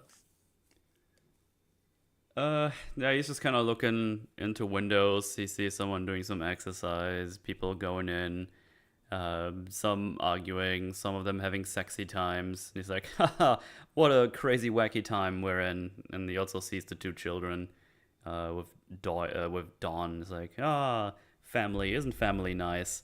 Also, he sees Scarlet. That's the scene. That's it. Yeah, we learned so much from that. I'm glad it's in the movie. Yeah, it was pretty cool. Can you imagine if your only role in a big movie was you're one of the people having sex in the window in 28 weeks later? Fuck, where can I sign up? Send it to me. Fuck yeah. Imagine if sign up for another film and that's literally the only thing on your resume. That's one of the people fucking in the window and 28 weeks later. Yeah, it's like I was in 28 weeks later. It's like, oh really? Who did you play? Let's not worry about that. Let me show you. I Actually. love 28 days later, and you're like, no, sorry, it was. I was a weeks. featured extra. A featured extra. I was clearly featured, explicitly featured, even. Exactly. Hey, you guys ready to kick off the happenings of the movie? Finally, yes, let's do it. Yeah. We're 30 minutes into the movie, by the way. We got a little over an hour left, so I think it's about time. And the boy has a nightmare. It's like, I don't even have a picture of my mom. What are we gonna do? It's like, you know what? Well, Metal, what does he have a nightmare about? Somehow about the infected mother who rips off her face. Yeah. She rips off her face to show her face. Yeah. It's really weird. It's like, yeah. Yeah, I can't even explain it differently. I think it's his face. Isn't it his face under? Because the two eyes? No, I think. Well, she has the heterochromia as well, Okay. and that's kind of the indication as to like you are immune if you have this sort of deal. That's silly. What? Well, I mean, it's like they needed to have a person on the poster with two different colored eyes, and they made it a plot point. I guess so. Beepity boppity boo. Yeah. I wonder if it's. Yeah, go ahead. Sorry, just quickly. I wonder if it's worth mentioning that at this point in the first movie, like they were just making it more and more tense the entire time as Jim is exploring the essentially abandoned ruins of London. Like he's not seeing anyone, and he finally has that encounter in the church, and he meets I forget the other two characters' names, but like the whole time, it's just like building that tension, and it's done really, really fucking well. And this whole movie has just been derp so far. Derp. Selena and Marc. Yeah, one of them was Naomi Harris's character, and the other one just has a really, really great first name. Yeah. Well, it's interesting thing about like the structure of the first movie. A lot of the action and tension is in the beginning and the end, and there's a kind of nice lull in the middle where like some likable characters find each other, and they have some nice times. Humanity is developed. Where they bond exactly, and then human beings doing things that they maybe don't want to die because of, and that was nice. Yeah. And this one is kind of like, well, you get a third of the way through the movie, and then the inciting incident actually happens. Yeah. Finally. Well, and we're not even really there yet. We're in the inciting excursion that eventually results in the exciting incident. Inciting. Yeah, because we end the scene with them trying to sleep. It was like, you won't forget, I promise. And then we cut to the next day, and she says that, see, they said there's only dogs and rats out there, and we'll get what we want and then come back again. And we'll do it in secret. We don't have to tell anybody. Yeah.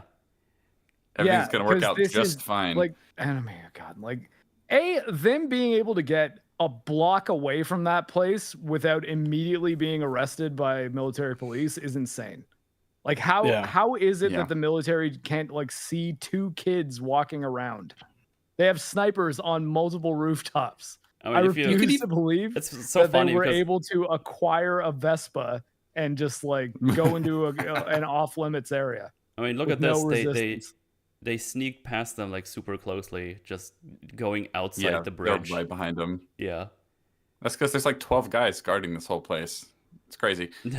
and you could even have a bit of drama here if you wanted it, where it really seems like the army is there to keep them in rather than keep anyone out, because from their perspective, there isn't anyone out there.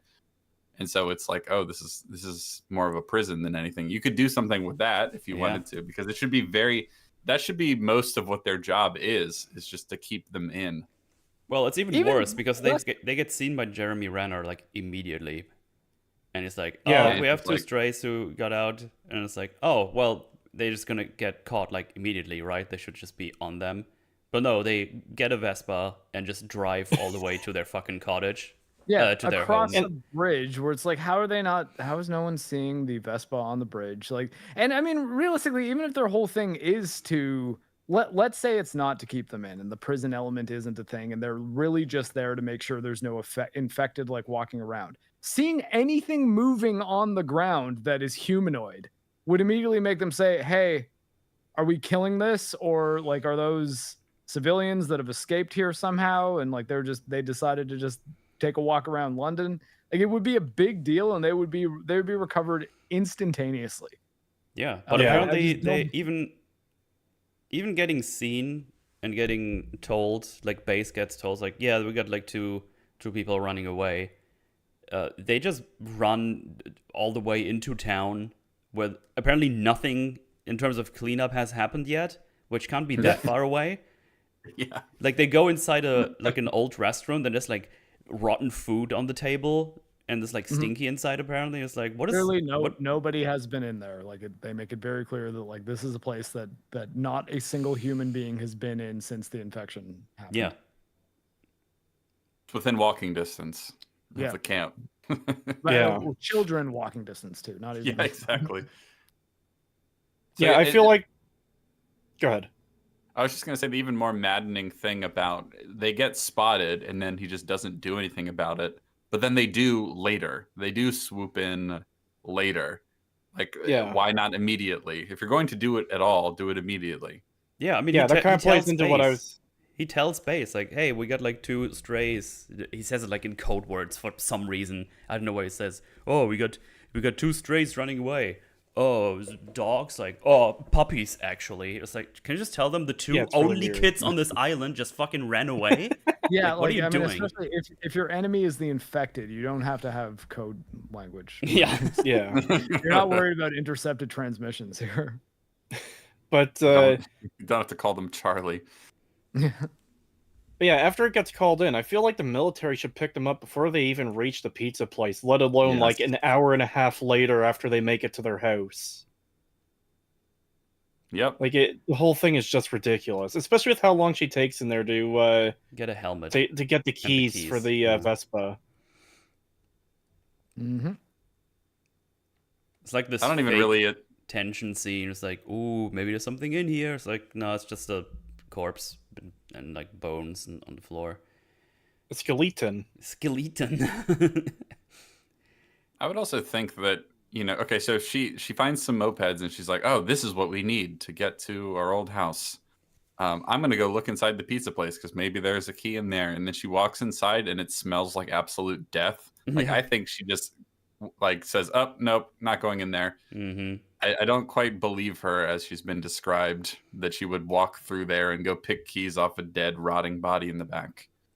Yeah, I don't know. Because this is also her first taste of it, because she wasn't even here when any of this happened. Yeah. Right? So she's not like a seasoned, veteran of the post-apocalypse, really. They did live in a piss tent in Spain, though.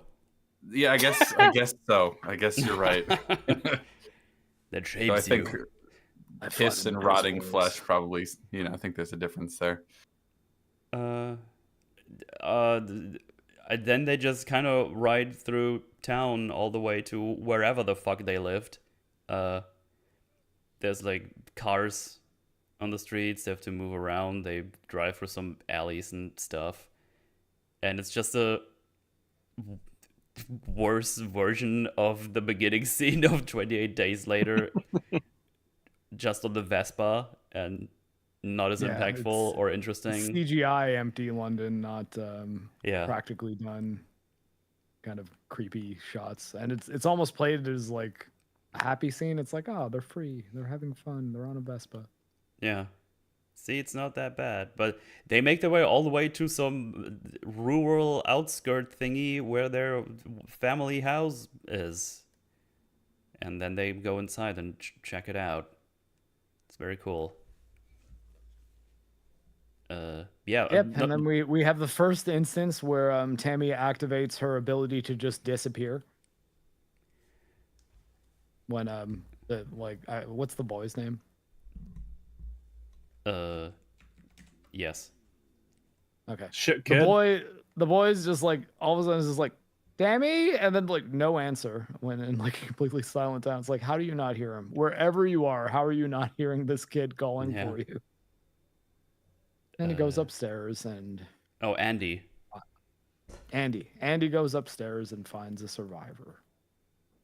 Okay, sorry, I just have to mention, do you want to hear the the guy's real name is Macintosh Muggleton. I'm sorry, what? Wow. That's his name. Wait, the kid? The kids are Macintosh Muggleton and Imogen Poots? That's his That's wild. Oh my god, you're right. I just saw that. So Tammy's real life name she's an actress that I know from other things, but I didn't know about that. Dude, that's crazy. How did I not notice this before? Okay, so are you speaking English right now? I think so. But yeah, so Tammy's actress's name is Imogen Poots. I think it's Imogen. I believe that's Imogen Poots. I mean, the Poots is the thing that makes it. Is it, or is it all funny? It's all funny. It's the whole combination. thing's funny. And then I don't get me wrong. Then she's Andy's in a movie that we really should cover called Green Room. That's quite good. And then Andy's real life name is Macintosh Muggleton. That's that's wild. I like don't believe you. I'm sorry, that's too funny with the whole Harry Potter thing with normal people being called Muggles. Yeah, his name is Muggle. Are you serious? Yeah, when Harry Potter got big, that kid probably had a rough time. Well, we know somebody that has no magic powers. Muggleton. Slowly gets his hand into his backpack to get the gun. It's like, say fucking one more time. What do you mean? None of us are wizards. Fuck you. You're not a wizard either. Just quickly, you mentioned Green Room. Is that the one with Patrick Stewart? Yes. I haven't seen that, but I remember seeing the trailer, and I've wanted to watch that for a while. Is it good? That is a good movie. I believe it's also Anton Yelchin's last performance. Oh, fuck. Yeah, that's also a funny name. Someone in chat just said Metal's collecting names for his next Bloodborne character. Those are Mauler words, not names. Macintosh Muggleton. Hey. Metalcommander as Macintosh Muggleton in Elden Ring Night Rain. Oh, God. I'm playing that shit. Anyway, Don realizes the kids are gone. And we see them going through the house. The spare key is still under the stone outside. And they just go through the thing, get a picture of the mom saying, "Ooh, isn't that nice?" And they just kind of collect things like, "I'm getting my old Vans, and I got things out of my backpack," and shit like that. Andy is just jumping on the trampoline. It's like, "Look, wow, isn't that fun? Woo!" Also, Tammy disappears, as Marc already said. I actually don't know what she's up to. Maybe she's taking a dump somewhere. I don't know. Even then, I think she'd hear him. Like, especially if you're in a situation where, like, you're alone. Like, for all you know, maybe there are people here. Maybe there are human people who are not infected, but they're, like, child molesting murderers. You know, it's like, maybe you shouldn't leave your little brother just lost and wondering where you are. What if he left to go find her and then she lost them, right? It's like, I don't believe that she'd give him that much space to just vanish and not be within earshot, you know? In any case, but we need him to find the mother alone, so. Yeah, and he checks out one of the last rooms, which has, like, maggots in it and a whole bunch of stuff, which I guess the mother survived on or something. Because she's here. She's alive, kinda. Yeah, which also kind of nuts that if she is alive, did she not notice all the military aircraft and like things happening like that?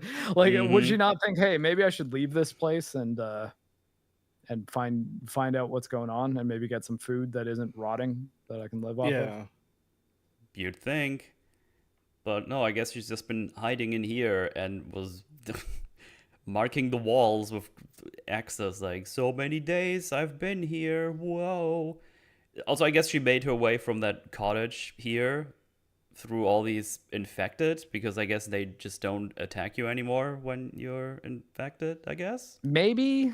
I mean, they don't attack each other. That, like, so I did it imply guess. that, like, she's also not just gone a little bit crazy because she's been alone, but, like, is she a little infected, like, as far as, like, her rage goes? Because she does seem to, like, not react to things like a normal person does. Yeah, they definitely seem to be implying that she is just, you know, because she's gone a little crazy because she's been on her own and thinks the whole world is dead, essentially. Because they do claim she's asymptomatic, which should mean that she has no rage symptoms at all.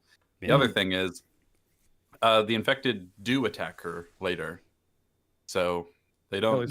Oh, yeah, that's right. Yeah, it gets brutally murdered by the dad, so.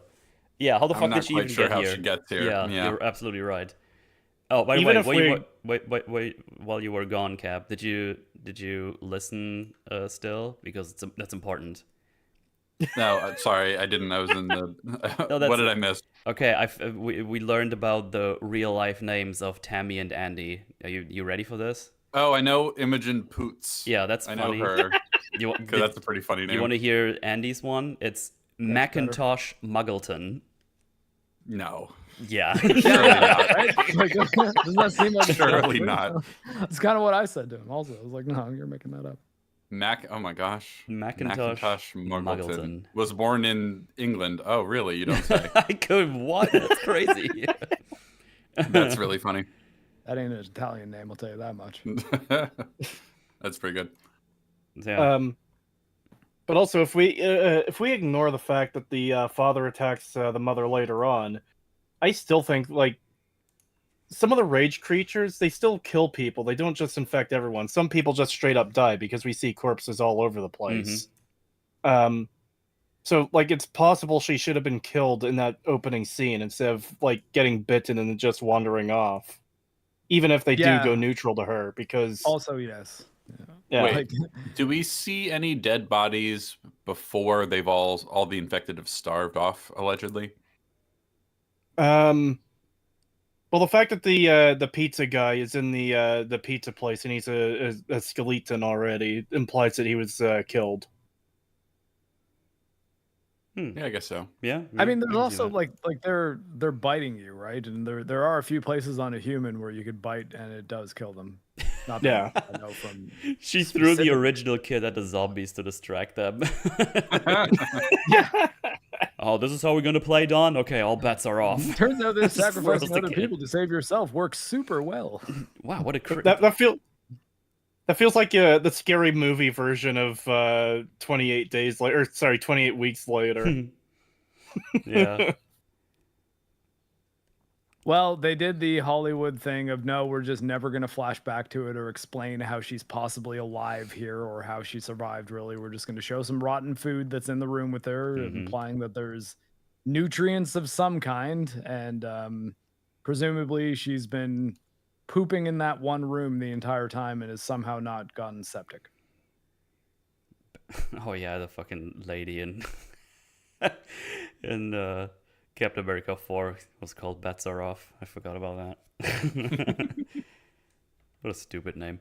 Yeah. But yeah, the mother's here, and he's like, I knew it! You were alive, Mom! And they just kind of have a hug. But military finally caught up, and they had a whole helicopter and a team, and they bring them back to base. Yes, they needed time to get into their CBRN gear. Yeah. The gas masks and bunny suits and stuff, which doesn't take that long to get into. In fact, you're supposed to be able to put your gas mask on and clear it within 9 seconds. She also hugs him a little too hard. And and he's like, "Oh, you're hurting me." Ouchie, mommy, no. But again, like, I don't know if that was implying that it's the infection that's making her do that, or just because like she's gone stir crazy, essentially. I think they wanted to be a little ambiguous at first, but I think ultimately we just have to conclude that she is so crazy as a result of everything that's happened, and she thought maybe she'd never see anyone again. She finally sees her son, and then she gets a little too physical with the hug. Yeah. I just I don't know if I agree with Idris Elba that she's showing no symptoms. Like, it's like, well, yeah. I mean, I don't know. Like, maybe we should give her some time before we decide she's absolutely not been affected by this rage-enhancing virus at all. Like, what do you mean? She was perfectly normal, especially when they get her when into they're the showering shower. her. She's really pissed off to finally be clean. This is like not at all thinking, "Oh my god, I'm saved." This is funny in like so funny. It's funny in two ways. The one thing you just mentioned, she's like just yelling like she's about to be fucking abused or something. Like, get off me! Ah. Yeah, while covering her boobs, which I thought was funny. But also, is this how you need to do it? Like, just get in there and just fucking start scrubbing someone aggressively? seems so insane. I don't know. No, it was horror movieisms. I mean, like, you would need to decontaminate her, but like she's not being processed for prison, right? Like, it's exactly. Like, this is a civilian you're dealing with. You might want to be like a little bit more nice. Yeah. Well, the thing is, like, up until now, we've never had anyone who is anything other than like 0 to 100 in terms of having the rage virus. Well, at that point, they don't know this. At that point, they figure she does not have anything because otherwise she'd be insane. Yeah, and so I'm agreeing with you. They think she's just a normal person. Mm-hmm. Yeah. And so, but they're scrubbing her like she's going into prison and they don't give a fuck about her. Yeah. Just hose her off with like a massive hose. I feel like the only justification would be like, well, it's a horror movie and that's scarier when we do it that way. That's right. Also, you get like one frame of boobage. I thought I'd just point that out. I don't know. Do you? Because I actually thought that, like, in her struggle, I thought it was kind of hilarious that she specifically had her hand on her boobs. If it's like, well, I mean, are you worried about them seeing you? All the rest of you is naked too, right? And like they're scrubbing you down. I feel like that would just not be on her priority list. They spray her with a power washer. I mean, yeah. But yeah, she's not really responding to Scarlet either. It's like, see, this is all protocol in case we find survivors. Which is funny, so they do have a protocol for that, so they have the possibility in mind that there's survivors coming on. And there was one like 2 months ago. Which is funny because they declared everything infection free, but they still have survivors coming in. Makes you think. It's like, yeah. Wait, how many months ago did they say they found a survivor? 2 months ago. 8 weeks. Okay. Yeah, didn't they say 8 weeks or something like that? Which is approximately I think 2 they months. do say 2 months. I think the Hang on, I got the subtitles on. I think she says it here.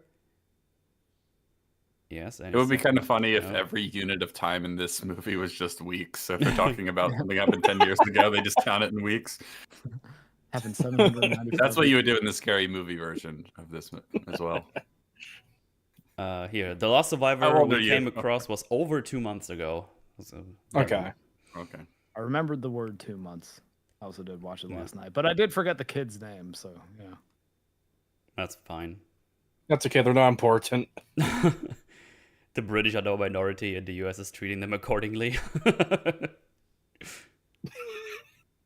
Oh my god. Yeah, she's not responding to any of the questions. They take a blood sample, and they see that she's been bitten. She's like, bit odd, that one, innit? That's what she says because they're in England. Because they're in the UK. I hate myself sometimes. Hey, man. You miss Every time 100% is of the bad. shots you don't take. All right. So stupid. Let's see. Wait, there's like some kind of flashback here. I actually forgot this exists. I think it's just her running through the woods. Yeah, that explains how she got there. She ran through the woods. I think that's why I didn't There you remember, go. because it doesn't explain shit. Question, yeah. The infected that's all. can't navigate woods. That's their natural weakness. Moodle has gone native. Yeah, I've been at Mahler's too many times. But she does say that she wants to see her children, and Scarlet says, yes, of course. Then we go to Dawn, and then the daughter's like, you said she died. It's like, I didn't say it. It's like, yes, you did. Technically, I didn't say that. Yeah. Technically. He also I lets like, we found. I didn't use the die word, okay? Yeah, you didn't use the dying word. And he gets all like, we found your kids. We also found your wife too. It's like, excuse me, what? But she's like super dead, right? It's like, nope. Whoopsie. Yeah. Also, like the daughter immediately is like, oh hey, what were you thinking that you just ran out there?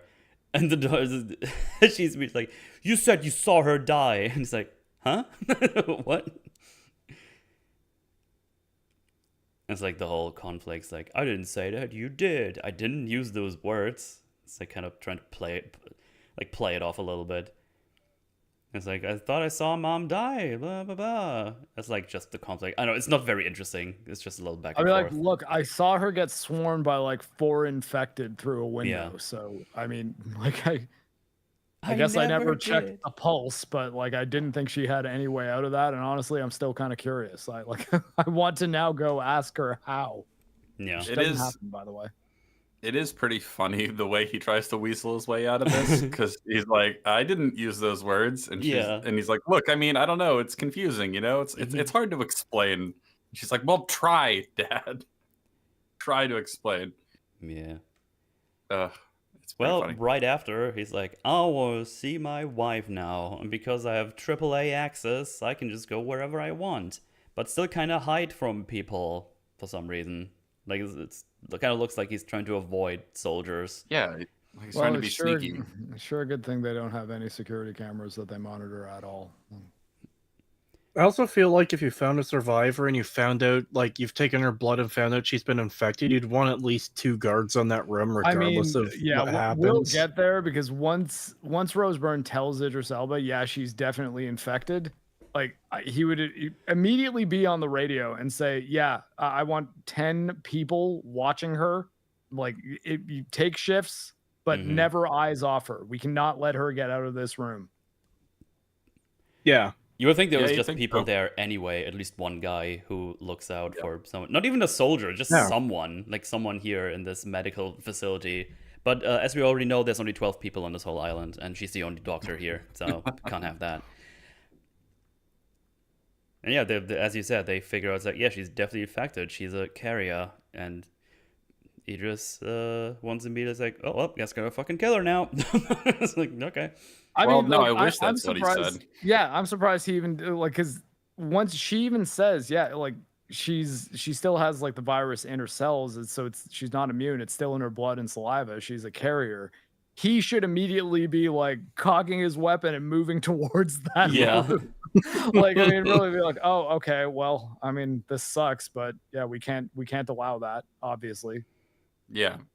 Kill it, because burn it's the body. As far as they know, this is the only place the virus still exists. Yes. And oh god, this part sucks so fucking much. So the doctor is going to be the one arguing like, no, we need to keep her. We can't just kill her. We need to keep her alive so we can study her. And it's like, she's not immune. Being a carrier does not help you guys at all. There's nothing to be gained from this. Yeah, exactly. What is to be gained from this? Oh, we need to study how people can be asymptomatic but still carry it? No, you don't want that. Why would that be something you want?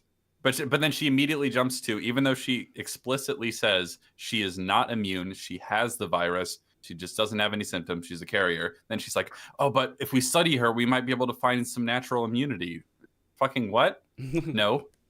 Why? I mean, like, I would almost agree with that perspective. Like, to say, like, well, I mean, we might want to not kill her just so we can run some extensive tests to see if there's anything we can learn about acquiring her immunity and transferring it to other people. She doesn't have immunity. Okay, acquire her ability to not become an insane rage monster, I guess, is like that. Like, if you can duplicate that and allow people to have it, then it ultimately just wouldn't matter if, like, but I guess that would result in everyone having to end up getting that vaccine. So yeah, it definitely causes problems, but I think I can understand from the doctor's perspective to be like, no, we need to study her. But what I can't understand is him not being like, okay, full-blown lockdown on this lady immediately. Like, we don't have time to talk about this now. We, at the very least, need to make sure that there's more security around her than there is around the president right now. Sure. Yeah, at the very, very least, I would advise. Well, I actually quite like what Idris Elba says. He's like, you can study your corpse. Yeah, he can study your corpse. Yeah, it's like, cool. I think you were so much closer to no one having the virus, and so there's no need for any of this than you are to, okay, we're going to figure out how to replicate what makes her not turn into a rage monster so we can develop a vaccine. That way we can eventually, when this spreads, we can just inoculate everyone, maybe. Right. Yeah, there's a lot of problems with this movie. I would lean on not even studying her at all and just destroying the body, but that's just me. Yeah. Yeah, they now make their way to that. Well, I want to say containment cell, but it's actually just more like a, I don't know, patient room, doctor's room, and there's like no one around right now, as I already said. It's just which is bonkers. Like, I think it's, like, even without knowing that she's immune, having it be that, like, you just got this survivor and there is a person who is capable of being alone with her. It's like, what do you mean? Like, that's you didn't like you. It's lucky that it was her husband, but it could have been anybody. Yeah. Like, yeah, you could have just have the normal things like, hey, can we have like some time alone? And then someone else walks out, and then he sees when it's already too late or something. Like, it's I'm simple. Her husband. And even then, like, I mean, like the soldier should say, yeah, I mean, like, we don't know if it's safe to be around her yet, so no. And like have him talk him into it or something. But no, it's just he's able to Metal Gear Solid his way into a room alone with the one person that can destroy the world. So yeah. They also make clear she can still spread the disease through blood and saliva and fluids and stuff. So bad times. Great. And she says, I love you. It's like, oh God, I love you too. And then have a kiss, and then he immediately gets the virus. Yeah, so what I was going to say about, like, I was a little bit happy that they didn't do what I thought they were going to do, is I thought she was going to consciously bite him. Right, like, I thought she was going to, like, maliciously give him the virus, and I was like, okay, that would be really dumb. And then they didn't do that, and I was like, okay, well, at least he didn't make this as bad as it could have been, and, like, be like, yeah, he got what he deserved kind of deal. It's like, well, I mean, he made a choice that I think would be pretty reasonable to make, considering how you made this movie. Yeah. Well, he then spazzes around like an infected rage monster that he is now.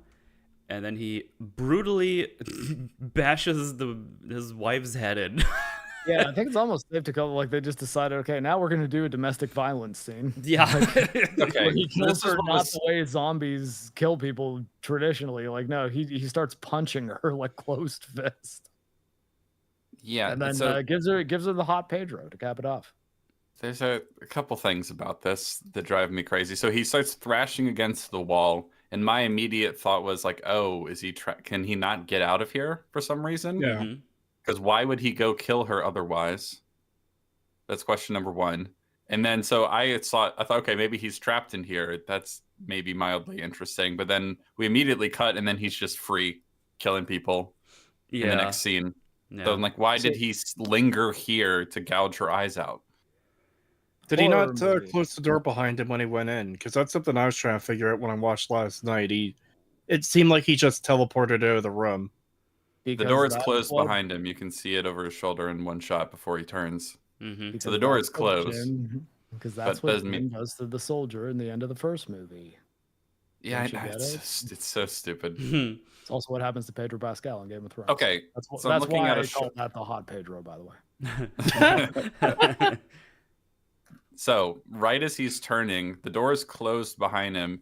There's a little red indicator on the door, which makes it seem like you have to swipe to get out. Mhm. So I thought, okay, maybe he's going to be trapped in here now because he's a rage monster that doesn't know how to use key cards anymore or something. But then no, he's not trapped in here at all. So he just lingers in here to kill her for some reason. Because Yeah, then he teleports out. Teleports out, and then just gets to bite two soldiers, which I'm pretty sure you can see have rifles in their hand. Yes. And you'd think they know what an infected guy looks like. So They're not sneaky. They're not subtle. no. They run Hey, at why you. are you covered in blood and stuff? Oh no, I'm dead. Or Why are your eyes infected. red? Yeah. Oh no. This happens again in like 10 minutes with different characters, and it's just as annoying. Yes. The other thing, okay, so at this point, Doctor and Idris Elba don't know that an infection has happened and that he's going to get out, blah, blah, blah. When everything goes to shit, this question is, it's too far gone. But at this point, they know that someone capable of spreading the infection is here, which means they know that it's possible that other people out there might still have the infection. They can't reasonably think, okay, this was definitely 100% the last person on the island. So there's a possibility that there are more people, not just the one that they're not doing a very good job of protecting here. There could be other people out there on the island that still have the infection. Yep. So step one, if you're going to keep this woman alive to study her, is you get these civilians out of here. Yep. Because the only reason that civilians are here right now, all 15,000 of them, is because you think that the infection is done, that there's no possibility. So get them out of here. No, Because we if have a she better has idea. this carrier gene, then a whole bunch of other people could have it. Well, it's super rare though. Have you ever seen? You don't know anyone how with rare it two-colored is. eyes? I mean, presumably it is rare, but you don't know how no, rare it is. I'm saying that like that's their logic here. It's Yeah. like, well, you have to have heterochromia. It's all in the eyes. But Anyway. don't worry, guys. They have an amazing plan as to what to do with the civilians. Because they say, prepare the civilian containment area. It's like, oh, okay, there's 15,000 people. Not maybe especially in this place, but everywhere around. But close to here, they probably have done drills, as you probably should. It's like, hey, if anything happens, we're going to do X, Y, Z to you.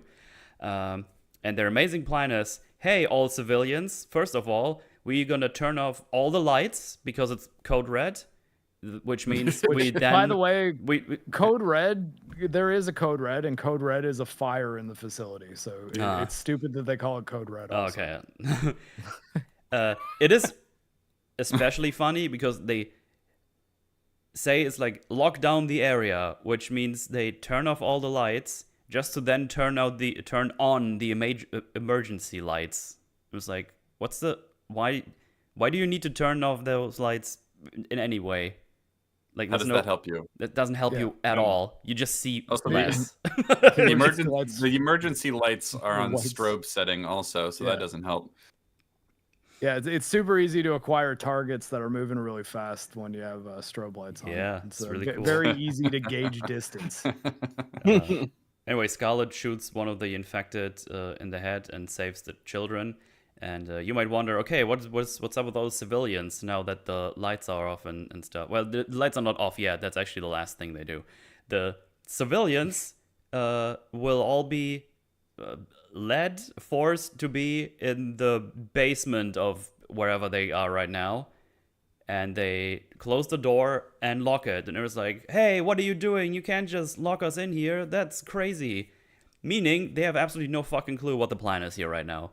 So all the NATO, USA soldiers just tell them, go down here. And then all they do is lock them inside a room and lock the door. Well, they lock one door. One door, yeah. Yeah. There's like they lock them in a room for containment that has another entrance. And I'm like, what? Like, if that's just the most secure door and that's a room that nothing can get into and that's where you need to put the civilians where they're safe, you didn't think that, oh, but there's another door. Yep. At the other end of this room. And we don't know how secure that one is because apparently it's not very. Yeah, so that's unless like they're all implying that, like, did Don remember how to use his access card? Like, is that the point that they're making here? Which because also of course it's the Don man who is like standing there menacingly in the doorway. It's like, Urgh. And so Andy is just sitting there, being sad because he got separated from Tammy again. It's like, oh damn. That's the one thing I didn't want to happen. And then he looks over to the... He gets separated by a crowd of people, which I think is funny because it's like he gets caught up like it's the current of water. Mm-hmm. It's not just human beings that... It's like, no, he's too far away. It's like, wait, hold on, no. If they push through enough to like get the kid, you can push through them too, right? Like you're a human. Oh my God, Don just pushes the door open. Yeah. Just pushes it open. Yeah. It's just like there's an unsecured door at the other end of the room. I'm like, how did they not think of that? Like, how did they not like? And I mean, don't necessarily mean the writers, because the writers are just, I guess, asserting that the NATO forces that are there to secure an infection didn't think of it. Why would they not think of other entrances to the room that you put the civilians in for containment? I just don't believe it. It's like, there's no way they wouldn't. There's absolutely no way that if they had a room to be like, hey, when we have civilians that are in danger, this is where we put them to keep them safe. You wouldn't pick a room that is not all that safe. No. Like that you're not 100% certain it's safe. The other thing is, this is, you know enough about how this thing operates and how it's worked so far that this shouldn't even be the plan, because you shouldn't have them all in one room. Yes. I think a smarter strategy would be them down in their apartments. Yeah, every room slams closed and locks, and then you have to wait there. And so, if you're trapped in there with an infected, at least it's only a couple of you, or however many were in that room. Like, that's the strategy. Every door closes, and then you just have to wait until the army comes and clears every room one by one. Like that's steel reinforced doors, like things that they're not going to escape, and if they do, they're bursting out the window and falling to their deaths where they can't infect more people. Yeah. Yes. Look, I'm an idiot, and I can figure this out. This is not that complicated. It really isn't. Right? Yeah. You've had enough time to build enough infrastructure to house 15,000 people, and they made it seem like it's actually quite nice. They have a pub and everything, and minimal security, all things considered, which is stupid. It should be the sort of thing that just everything auto locks down, every door closes, every door locks immediately. Whenever there's a code red, and as we mentioned already, all the citizens here, except for the new arrivals that really maybe haven't that much time to acclimate, should know exactly what's happening. It should just go, all right, well, it's a code red. Let's just wait here. Yeah. So all the people that have been there a while can say, no, it's okay. It's okay. We do these drills all the time. Just follow us. Yeah. It's going to be fine.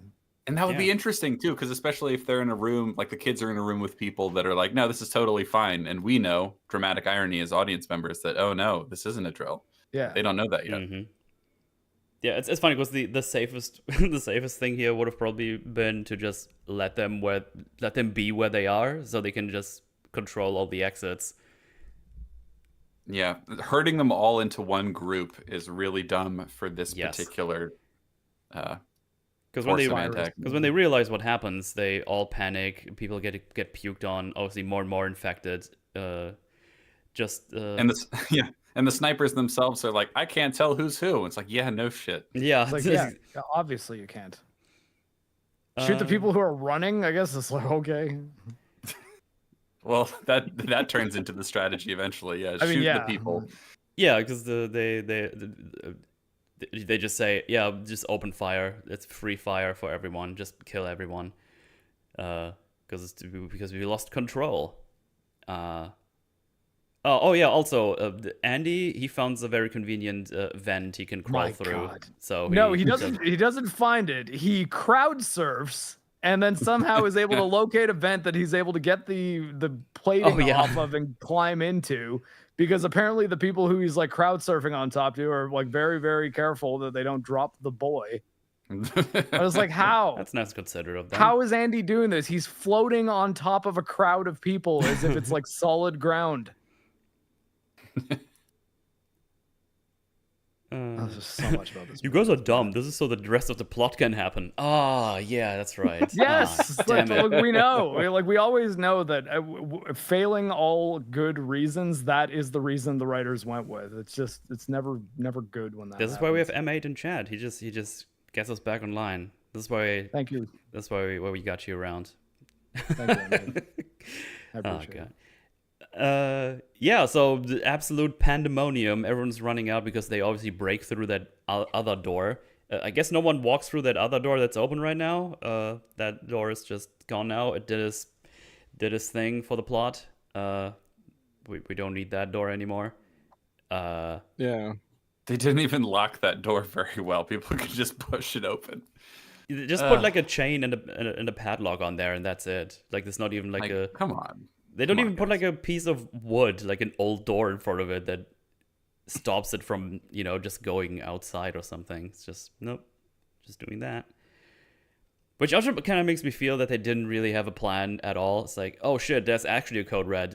We have like this big basement, just put them in there and put a padlock on top of it, in front of it. Yeah, this was not planned at all. This isn't even a bad plan. This is no plan. Yeah, I'm 70% sure there's no other exit. Or entry.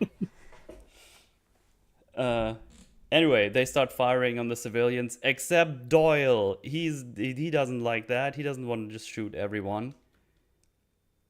So he's a good man. He's a good man. He stops with that. Scarlet says, "We have these children. I located them, or they'll look out for Andy." Basically, he must be brought to safety immediately. Obviously, her deal is that she wants to get them out of there so they can do tests on them because they might still have immunity, which is still not the thing they have or the mother had, but we talked about that already. Well, I mean, if she wants to do tests on a live subject, an uninfected one would be the safest way to go about it because it's just something in the blood that you want to study, not the infection itself. But and you can always infect the blood in a test tube, right? Yeah. Anyway, Doyle sees that Andy comes out of the vent, so he can conveniently protect him from any harm that might get to him. But we also have more snipers who just start shooting. No exceptions, just shoot everyone. The evil military man, or whatever they're going for. I don't know. There is a moment here I really like, and it's when all the people are running out and the snipers are like, I don't know who to shoot. And you just see the perspective of one sniper seeing everyone run in the opposite direction of him. Mm-hmm. It's like, yeah, you can't tell who anyone is. It's like, man, I wish this shot was in a better movie. Yeah. We even see like some other soldiers being infected and snacking on some people. But yeah, it's a bad time all around. Doyle protects the child until he gets away. Oh, was it until it gets away? The child, it gets away. Yeah. And we get a shot of a couple of dead people / infected, and Doyle leaving with his assault rifle to do good. Because he's now a protagonist. Sort of. Sort of, yeah. Kind of the closest thing we get to one the entire movie. Okay, here's the other thing I'm wondering, because okay, they've had awful no plan at all, and now we have a massive swarm of people that are getting infected as quickly as the infection spreads, and they're just running out. Like, what do you do other than just shoot them all? Yeah. Honestly. I mean, I think the next thing they do, which honestly I think probably should have happened faster, it's just like, oh, well, okay, we're bombing everything. Yeah. Yeah. So, with regards to the heroic nature of Jeremy Renner here, like, it's just a little. I know we're meant to be like, see, he's a good one. He's not going to let them die, and it's like, well, you know, maybe. Like, it's nice Maybe to at want this to point. evacuate some people, but man, you did all you did. Well, those two The are the only. situation you've created makes it seem like, oh fuck, I think we just need to kill everyone right now. Yeah. We kind of screwed everything up. Smart plan is to use speakers to tell uninfected to lie down. Big, powerful lights, pretty standard stuff. I mean, that would definitely be more effective than whatever they do here. I mean, I think like once you lie down, you're pretty fucked if an infected's behind you. Yeah, if panicking people would cooperate, sure. I mean, that would be better than literally nothing. But yes, I don't. That is better than just shooting it. Go ahead. Probably a better one. If you are not infected, hold your left hand up as you run. Just your left hand, and hold it up, keep it up in a fist or something, or like with 2 fingers up, something like that. I think would be a better bet, because if you tell people to stop running away from a monster that's chasing them, it's like, okay, well, Yeah. it's like, that's a great tip, but I'm gonna keep running and just hope that I don't get hit by your bullets. And even if a lot of people would be too panicky to actually do that, that is better than just, I don't know, just shoot everyone, I guess. Like, if you know what I mean, because like, I don't know who to shoot. Like, you could try something like that, and if it doesn't work, then you move on. Yeah, and I mean, at that point, it's like, okay, but people are panicking. They're not going to be able to like hear that they have to hold their hand up. It's like, well, I mean, that gives them a chance, though, right? And it's like, maybe some of them won't hear it, but ultimately, the infected do need to be put down. Like, that is a fate of the world thing. And yeah, it's if you can save some people, cool. But if not, a lot more people are going to die. Yeah. Also, just as someone in chat pointed out again, like, just have them do some drills so they know what the fuck is up. You just want to herded them into a place, and now they're all dying. So yeah. They spend all this time setting up this environment where there's people who are being introduced to an area where the threat is known, and then they just have them act as if they're people in any other zombie movie who are just panicked and afraid and they don't understand what's happening. It's like, well, I mean, realistically, you guys should have been getting death by PowerPoint for like 6 months about this stuff. Like, hey, here is what the infected are. Here's what they look like. Here's what they do. Doesn't matter if it was your mom, your girlfriend, your brother. Like, if they get infected, they are not that person anymore, and they will try to kill you. You can't appeal to them. You just need to run away. And here are the places where you run. We have several of them on the base. They're big, heavy metal doors that, like, you know what I mean? Like, they're big. Yeah, of course. Introducing people into this environment should involve a lot more prep. Yeah. So a couple of them hide out in like a warehouse or something, or a storage room, and good old Jeremy Renner is coming in. He's like, well, they're just all gonna shoot you, but I want to get you out of here, so follow me or die, basically. Also, they're sad that the dad is now one of them, and the daughter's like, yeah, no, that sucks. I think that's it. I don't think anything else interesting happens in here.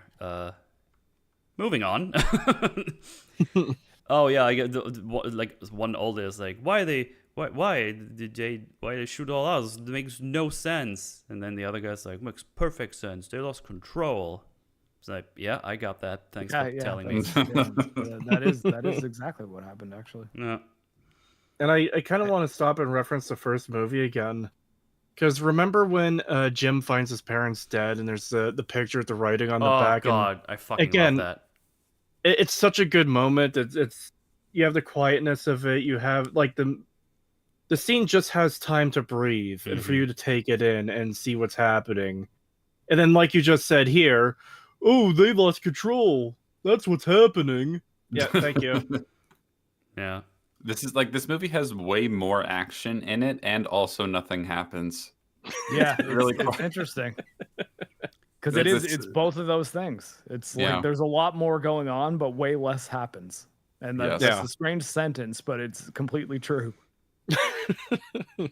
Someone in your chat, the Hardys, says, hot take, every civilian should have a pew pew. Yeah. Probably yes, yeah. Probably, yeah. Especially if another if good America's reason to in not charge. have children there. Like, well, yeah, I mean, right? Everyone It's like, gets hey, a gun. guess what? The whole like Brits not having any guns, not anymore. That's over now. Yeah. Yeah.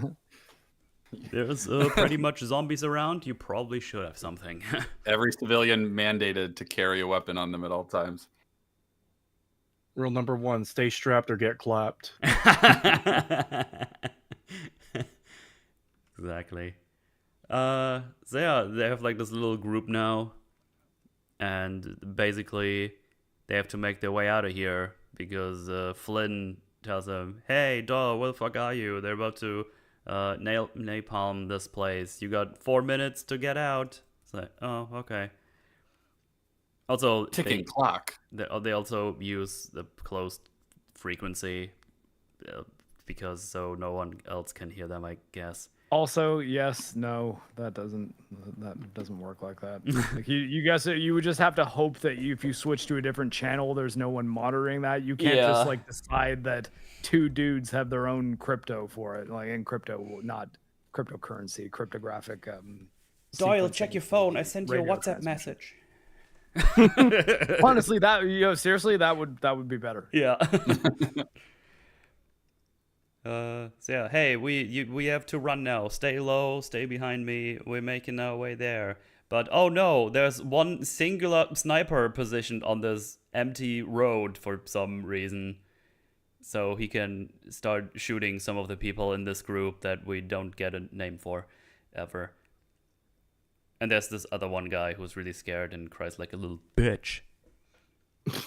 And Scarlet gets shot in the leg, but it's only a flesh wound, no worries. It's like, okay. Yeah, that's one of those things I found really annoying. It's generally not a good idea to wound a character's leg in a movie where they need to be running from things for the plot. Especially if it doesn't hinder you say, them oh yeah, at it's all. not bad. It's like, well, that's what I mean. It's like, look, if you get shot anywhere on your body, that's it for your day. Like, I mean, it's not, like you're not just like having a normal day for the rest of the day and being able to do stuff like it's nothing. Like, I don't know. I mean, it does happen a lot in movies, but it always bothers me, and particularly when it's the legs in a movie where they need to be escaping things. It's like, okay, this person's dead. I mean, it's just a simple thing. I'm talking to the writer there. It's like, writer, you killed her here, and yet you're going to keep her alive, you don't. aren't you? Yeah, especially since she runs like 30 miles over the next 8 hours or so. Yeah. Like, are you kidding me? Like, you have someone wounded. You want to do that for a reason, right? Because you want them to be in trouble or have a close call or even actually just die because they can't run away. But nope. She's almost the last one to die, actually, right? Yeah. Yeah. No, she is the last one, aside from obviously is. the zombie father. Oh yeah, that's true. Yeah. Yeah, like no one. Well, until the epilogue. Yeah. So yeah, they have a sniper, but Doyle's like, he's panicked. He can't aim for shit. He just can shoot a lot. So hey, you random guy, how about you just run over there in a zigzag and basically hope for the best because he will miss. I won't. It's like, he plucked the biggest panicky coward out of the bunch too. It's like, okay, well, yeah, and then we do. That guy definitely wasn't doing it. And then the thing is, they don't make it like very secret in a secret way. While he's talking, they keep cutting to the kid. It's like, okay, the kid is gonna run. I get it. Yeah. And that's what happens. And he's like, oh shit! And then he kills the guy because the other one actually does miss every shot. And Doyle does one shot and kills him. So yeah, good job, Andy. You did it. You're so brave. And Marvel calls him up. It's like, hey, we're putting a little team together. We're putting a team together. Yeah. Anyway, Andy looks over and he sees Ninja Dad in the distance. He's like, yeah, I was wanting to mention that. Oh, I hate it so much. Why is Lumpy, imagine if the other guy didn't miss a shot the kid. the first shot. no. Like he just pops out of around the corner and goes like, bam, dead. Like, well, I guess he got his breathing under control. Yeah. But anyways, yeah, the Ninja Dad, him just turning into a cartoon horror monster that, he's standing there and something passes in front of the camera and now he's vanished. Yeah. Really? Are we really doing this? Yeah. Also not how the rage virus works. They're not just staring and then just vanish into nothingness like a ninja. That's just no. It's called rage for a reason. It's like, what? Like in the cut, he scurries away, really funny looking, and they just decided to make it look like a ninja instead. Yeah. In fact, do they even mention the virus by name in this movie, Rage? They don't. I think they just call it the virus. Yeah, but I mean, I don't like. Was the virus in 20 Days Later like explicitly called Rage, or is that just the word the scientist uses to describe it? Like, I'm okay with them not like naming it that. It's what it does, but yeah, it's fine that they don't name it, but they also act like that's not how it functions anymore. Yeah, or that Don's somehow special. He's like he turns into Nemesis from Resident Evil and just like is unkillable and stalks. Clearly, none of you guys grew up with ninja dads. Can't say I have. Yeah, sorry. No. Then they make their way out because they need to get under the river because apparently they're safe there allegedly. And then they climb over a fence, which Doyle cuts off so they don't have to go through the razor wire stuff. They jump down, run. In the meantime, we see the airstrike happening, which looks like it's only one straight line, but at some point everything just starts exploding, and it looks like nonsense to me. It's all right. How Nemesis would have told the truth to his kids, though. Stars. Yeah, they napalm the thing, and the fire just keeps spreading and keeps spreading and keeps spreading. I don't know if they do like 17 bombing runs, but it just keeps going. It just keeps on going. Yep, yeah. And here's where the Don's immunity to fire comes into play, because nothing happens to him at all, even though he's like in a building and kind of like casually looks out the window like, napalm. I guess I better like take cover or something like that. And I was like, well, I mean, like if you're near a window, like you're not gonna be safe. No. That fire is getting everywhere, and it's burning most, if not all, of those buildings down. So yeah, everything gets bombed to shit. We see infected getting flamed away. The picture of the family. Oh no, how sad. And yeah, as you said, Dawn is just standing there in cover apparently. He's like, it looked like he was in an alleyway or something, I think. Yeah, there's zero reason why he would be alive other than they decided he's not dying here. Like I mean, honestly, like if you have him just disappear after the first like infection scene, I would have been more okay with it. But because you had to have him run into Andy on the street that then gets napalmed, it's like, what? You could have just not had that happen. Like have it be that we do not know where he goes once everyone gets infected and the pandemonium begins, right? Yep. But nope. We need that vanishing dad scene. So him surviving the napalm now makes zero sense. Yeah. And then you get like an overhead shot of all the napalm going around, and it just follows the streets. And I'm pretty sure that's not how napalm works. I'm not an expert, but I'm pretty sure that's not how this would happen. Yeah, it's like a gel, so I don't know. And then while they're in the tunnel, getting under the river to the other side, the fire just gets through there. and they make a close call, and the thing explodes, and then the place is in flames. Oh no, how sad. But I guess that hasn't solved the issue yet, because there's already apparently a whole bunch that got away already. So yeah. I don't know. Which again, it's like, wait, hold on. Your bombing contingency doesn't just kill everything that like how? How did any get away? Yeah, because they show one screen that's not broken, and there's just another horde of infected just running through it, and it's like, okay, so where is this? I saw the whole fucking thing go up in flames. I mean, like, my better question would be like, are this? those birds still in the air? Because yeah, we have more things to bomb now. Like, let's take those bridges out immediately. Like, there's so many things that they would be doing here. No, they're done. That's all they could have done. Oh my god. Yeah. Anyway, there's still infected, and they're just roaming the empty streets now. So I guess just leave for another 5 weeks until they die, and then we're done. I don't know. Yeah, if you're playing the long game, just leave. Yeah. They'll starve. And then we just cut between our group, slowly walking somewhere to safety. Wait, I don't know if we're there yet, but there's a very funny transition where Idris Elba... Oh, is the one with... Yeah, I just went past it. It's when he looks at that screen I just mentioned. Yeah, go ahead. Yeah, he's looking at the screen and sees that there's still some infected out there. And what the movie is trying to imply that the weight of what he had to do is weighing heavily on him. But he's just staring off camera, and the shot slowly wipes from right to left. Yeah. It's like a horde of zombies are still running about as if this did basically nothing. Mm-hmm. Oh, it's so funny. It's like a Saw transition. That's what it feels like. Very Saw coded. Yeah. Oh boy. Well, it's 2007, so yeah, this would have been like, Yeah. we'd probably be about 3-4 Saw movies deep at this point. Boy, oh boy.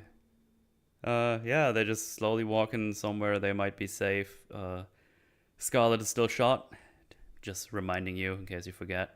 And then they walk through the empty streets. Also, a lot of infected now running through the streets. And we just cut back and forth with this happening until they get to a gate that they walk through. And now they're at like an abandoned amusement park, I guess.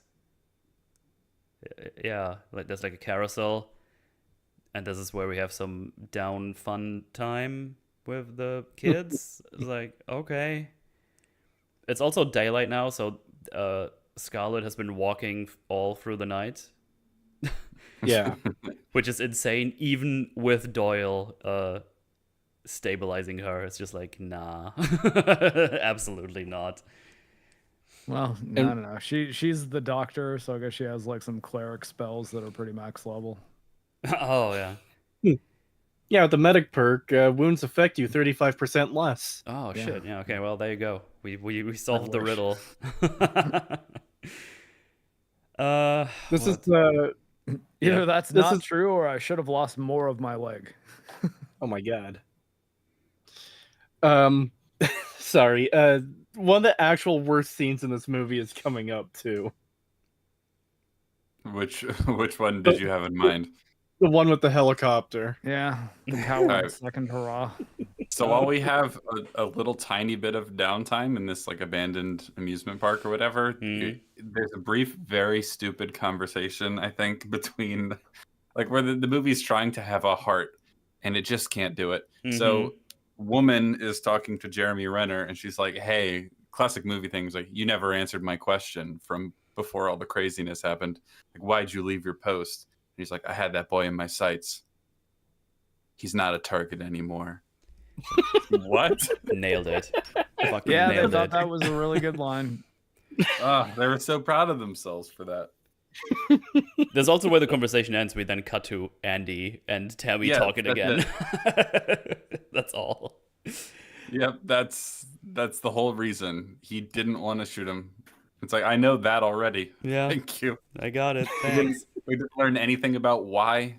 We didn't learn like if he's like how he's how he's grappling with whether that was the right call, whether any of them are going to make it out of here, anything. Because the first movie had so much to say about the importance of and like how easy it is to keep hope for the future in such a dire situation. So when they have these conversations, we actually learned a lot about, for example, Selena, like whether like she doesn't want to get emotionally attached to people and other things, and she doesn't want to believe in the future because if she makes connections with people and they die, that's going to hurt her a lot, and so she would rather just keep a distance from people based on everything she's seen so far. But then eventually she's like, you know what, I do see a possibility that's greater than just surviving, right? So there's some really meaningful stuff when the characters talk in the first movie. In this movie, it's like, hey, why'd you leave your post? It's like, I didn't want to kill the kid. Cool. And Okay. I mean, also like the point in history that this movie happens, 2007. You're now like, I'd say, wait, what would that be? Like 6 years into the Afghanistan conflict and 4 years into Iraq. He's an American soldier. Maybe give him something where he's like, look, I was in a situation where I did have to pull the trigger on what turned out to be a child. I'm not doing that again. Like that would have been more, and it would have been believable. And it would have had him have a reason to be like, yeah, I don't know what our plan is. This might have been a stupid idea. I just knew that I couldn't pull that trigger because I've been there before and I wasn't going to do it again. Yeah, like, that'd be so much more meaningful than he's not a target anymore. Yeah, it's like slick action movie line is what they went with in a movie that's supposed to have like human pathos to a degree because it's a scary movie where we're really just hoping they survive. We're not looking for Jeremy Renner to do a bunch of badass shit as the reason we're watching this movie. Well, it's kind of funny that you say that because Jim has a whole bunch of badass shit. He even has like a cool badass action movie line where he's like that was longer than a heartbeat. Yeah. Like but it was earned. That movie has the pathos and the cool action shit. Yeah. This movie has neither. Well, that's the thing. Like that line though is earned because it's set up as the thing she says to establish her character. That she says, "If it was you, I would kill you in a heartbeat." And it makes it so that when he delivers that line that you could maybe argue is a little cheesy, it makes so much sense because they did the work, you know. Absolutely. He also tells us again that he heard it all over the radios. It was fucked, and then he legitimately ends with, "Anyway, what about you?" That's how he gives it to Scarlet. It's like, "Anyway, what's your reasoning?" And then again, she says, yeah. Well, she says like he says, "Why are you here?" He's like, "Their mother had very special blood," which is kind of funny. It's like she's talking to a child a little bit. Yeah. Like she's trying to explain it to like a 5-year-old. If you don't understand, she had very special blood. It's like, he wouldn't understand that, like, look, she had immunity to this virus. Well, that's the other thing I was about to say, because then she says she had a natural immunity. No, she didn't, guys. Yeah. Well, but I mean, I guess like if you're talking about like how you are explaining it to a person, I think that using the word immunity would probably make them understand why you're doing what you're doing a little bit faster. Even if it's not, it's just so frustrating because the movie makes the difference clear and then immediately flips, and goes back to just calling it immunity, and that's what annoys me about it. It's like no, she doesn't have immunity. She still has the virus. She's just a carrier. And then 5 seconds later, and for the rest of the movie, like, oh, she had natural immunity. No, no. It's like no, she just had the ability to not have symptoms. At least for now, because you don't know if that will last forever anyway. True. Yeah. Making a lot of assumptions here. Yes. So Flynn calls in. Also, the fucking Tammy and Andy are like, "We'll never be separated ever again." It's like, okay. Flynn calls in. It's like, "Hey, there's been sightings of infected everywhere. I got the chopper though. I can get you out of here." It's like, I'll just let me know if there's a place to land. I'll get you there. Anyway, the infected are almost at you. It's like, oh, how many minutes do we have? It's like, oh, well, we got seconds. They're like right there. It's like, how about you fucking start with this, you fucking moron? Yeah. Like, hey, yeah. Thanks for wasting like 30 seconds of us trying to get away. But yeah, for some reason, all these infected are running over here. I'm not entirely sure why, but that's what those infected decided to do. Just running out to the countryside or walking. Turns out they're hard-coded to chase the protagonists. I was going to say they have detective vision. You can see their footsteps on the floor. So he lands. It's like, I'm only gonna get you, Doyle. They're gonna shoot me out of the air as soon as they see the other ones. It's like, which, you know, reasonable of them to assert, and reasonable of like Harold Perrineau to tell him, and also like a little bit insane that Jeremy Renner's just like, can you, like, I don't know, can you take the kids like somewhere kids else? aren't infected. Yeah. Can we just drop them off? Like,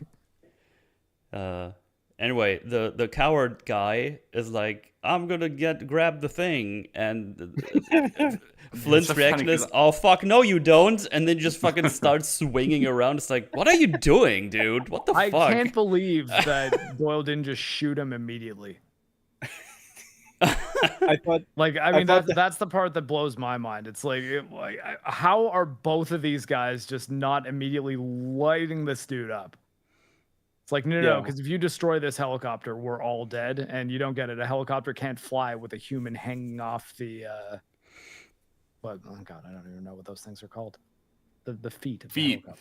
Yeah, the boots. The boots. It's funny because I forgot this guy was even still with them when he jumped onto the helicopter. Oh yeah, it's like, oh, you're still here. It's funny because if you look at the scenes, he just kind of hangs out, just hanging out at the ice cream truck for some reason. Like, he looks in there. I don't know why. Maybe he's looking for some ice cream. Maybe he's hungry. I don't know. Anyway, Flynn decides, you know what? I'm just gonna chop all these infected to pieces with my rotor blades.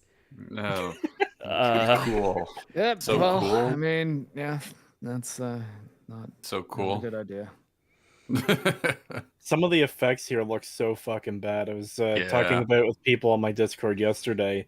It almost looks like a clip from an early 2000s music video when you see the shot of the helicopter from behind swerving back and forth, chopping through the zombies. Yeah, like there's also one moment here where, like, the helicopter has its nose down, the tail up, and then right there, it cuts that shot of the guy hanging off, and the helicopter's just level again. Mm-hmm.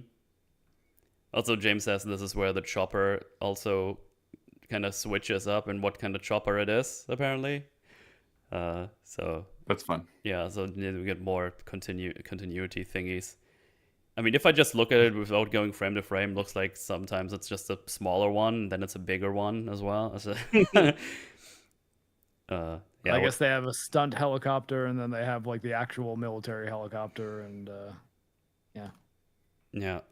Also, the guy is still hanging on the chopper the whole time. I actually don't know if he just drops at some point, but he's like splattered in gore anyway, so he's fucked. Anyway, he's infected. Yeah, well, somewhere along the line, the coward developed action movie hero grip. Yeah, the secret weapon of all action heroes, by the way. Oh yeah.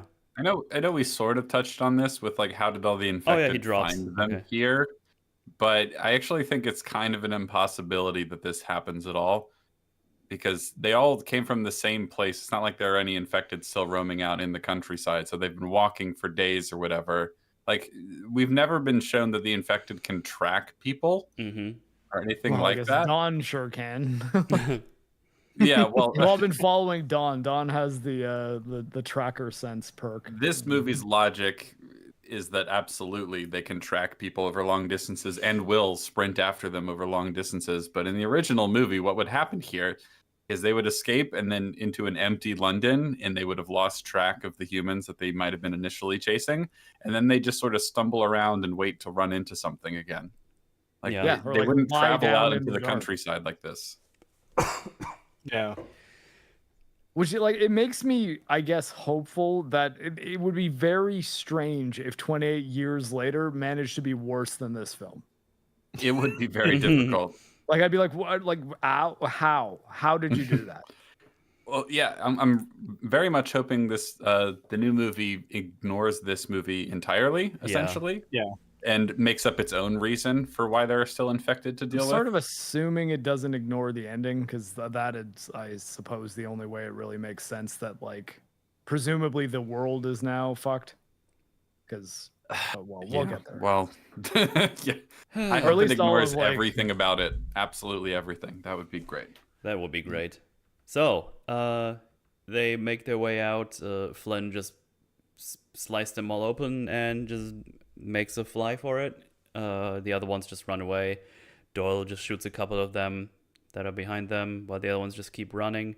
Mind you, Scarlet has still a fucked leg, but we don't care about that. That was just a thing that happened, and doesn't actually have it's just a flesh wound. She's totally healed. Doesn't have any repercussions whatsoever. Exactly. Also, I will be right back. No worries. Shaky cam. Shaky galore. cam. Yeah, shaky cam. Crosshair cam. Shooting. Pew pew. Running away.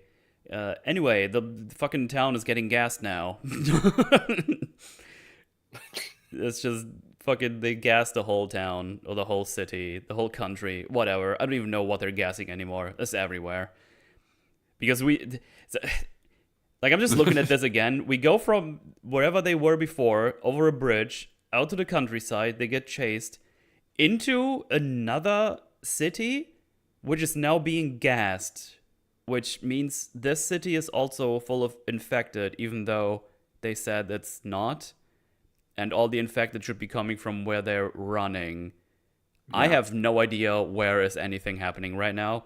But the city they're in right now is getting gas. That's what's happening. Yeah. I don't know where all those infected are coming from and why they have the need to gas the thing as well, but that's what they're doing. Why not just napalm them again? Well, not even again. I think this is like a whole different part of the country. And this time we're using gas. Because we want to change it up. Yeah. Anyway, so they hop into a car. Yeah, so let's continue this impeccable logic with gas. Hey, there's a car. Let's hope we can run it. Also, just close all the vents, and then all the stinky gas can't come in here. It's like, that's not how that works. What do you mean? Car vents are known for being airtight. And the rest of the car. Yeah, that too. Yeah. They're in this car, and they close the vents. They also just put some cloth in front of their faces. Yeah, that'll do it. Because they show some of the gas getting into the car, which was a mistake, but they did. Oh, God. Okay, I missed the beginning of the gas talk. All right, so we can agree they're trying to gas to kill the infected, right? Yeah, but which ones, though? Well, I don't know. This is like a whole other part of the country. I'll walk through a process here, though. Like they're not gassing. It's not crowd control gas, right? Like, it's not CS. It's not tear gas. They're not just trying to make them upset, right? They're trying to kill them. We can agree with that. They mentioned earlier that, like, you can start using chemical weapons now. They said that out loud for some reason. Which means they're using nerve gas. And the only reason I know that it's nerve gas and not a blister agent is because their skin just didn't immediately start frying. Right. If you are attacked with nerve gas, the only way you are surviving is if someone puts a gas mask on you quickly and, like, immediately gives you some doses of atropine and midazolam. Otherwise, you are fucking dead. And it's crazy that Jeremy Renner doesn't have a gas mask on him if the possibility of their side using a nerve agent is on the table at all. It's nuts that his kit doesn't have a gas mask. And oh my God. Never mind that. Like, I mean, honestly, if they know nerve gas is going to be happening at any point, they would probably be in full bunny suits with maybe not with the gas mask on, but they would have like a gas mask carrier. They'd be in a bunny suit so that if it had to happen, they'd be able to kit up and look like one of the dudes that found them at the house, like, immediately. Yeah. And yes, everyone in that car is fucking dead. Like, so dead, so fast. Yeah, but they have cloth in front of their faces now. Isn't that enough? Yeah, no, like, I mean, this scene infuriated me. I was like, I can't believe that. Like, because are they insinuating that this is just tear gas? Because, I mean, Why would that tear kill gas, the infected then? Or why would it do anything to them, really? Because I mean, you can function in tear gas. It's harder to breathe, I guess. So maybe they'd like run out of energy a little bit faster. But like, I mean, it just burns your eyes and like anything on your body that's wet. So if you're sweating, you start like feeling a burning sensation on your skin. And and actually, I've been hit with tear gas. So like, and that was for training. I didn't like go to a protest or something. But yeah, like it's not comfortable, but you can function. So that would make sense for them being able to still like do things with the car, but it wouldn't make any sense for like why would they be using that on the infected at all? Like if anything, that just makes it harder for anyone who's not infected to function. Yeah. It has to be nerve gas. It has to be something like that. They call it chemical weapons, and it kills the infected almost instantly. So yeah. Yeah, like I mean, there's like nuisance gas, which is things like tear gas. There's nerve gases, which like kill you. They like shut down your central nervous system. And then there's blister agents like mustard gas that like basically it's like a chemical that fries your skin. Like it's not pretty. So, there's a reason why all of these things are outlawed by the Geneva Convention. Geneva, not tear gas, tear gas, whatever. Use, but you can't use nerve gas. You can't use blister agents. Like it's all super illegal.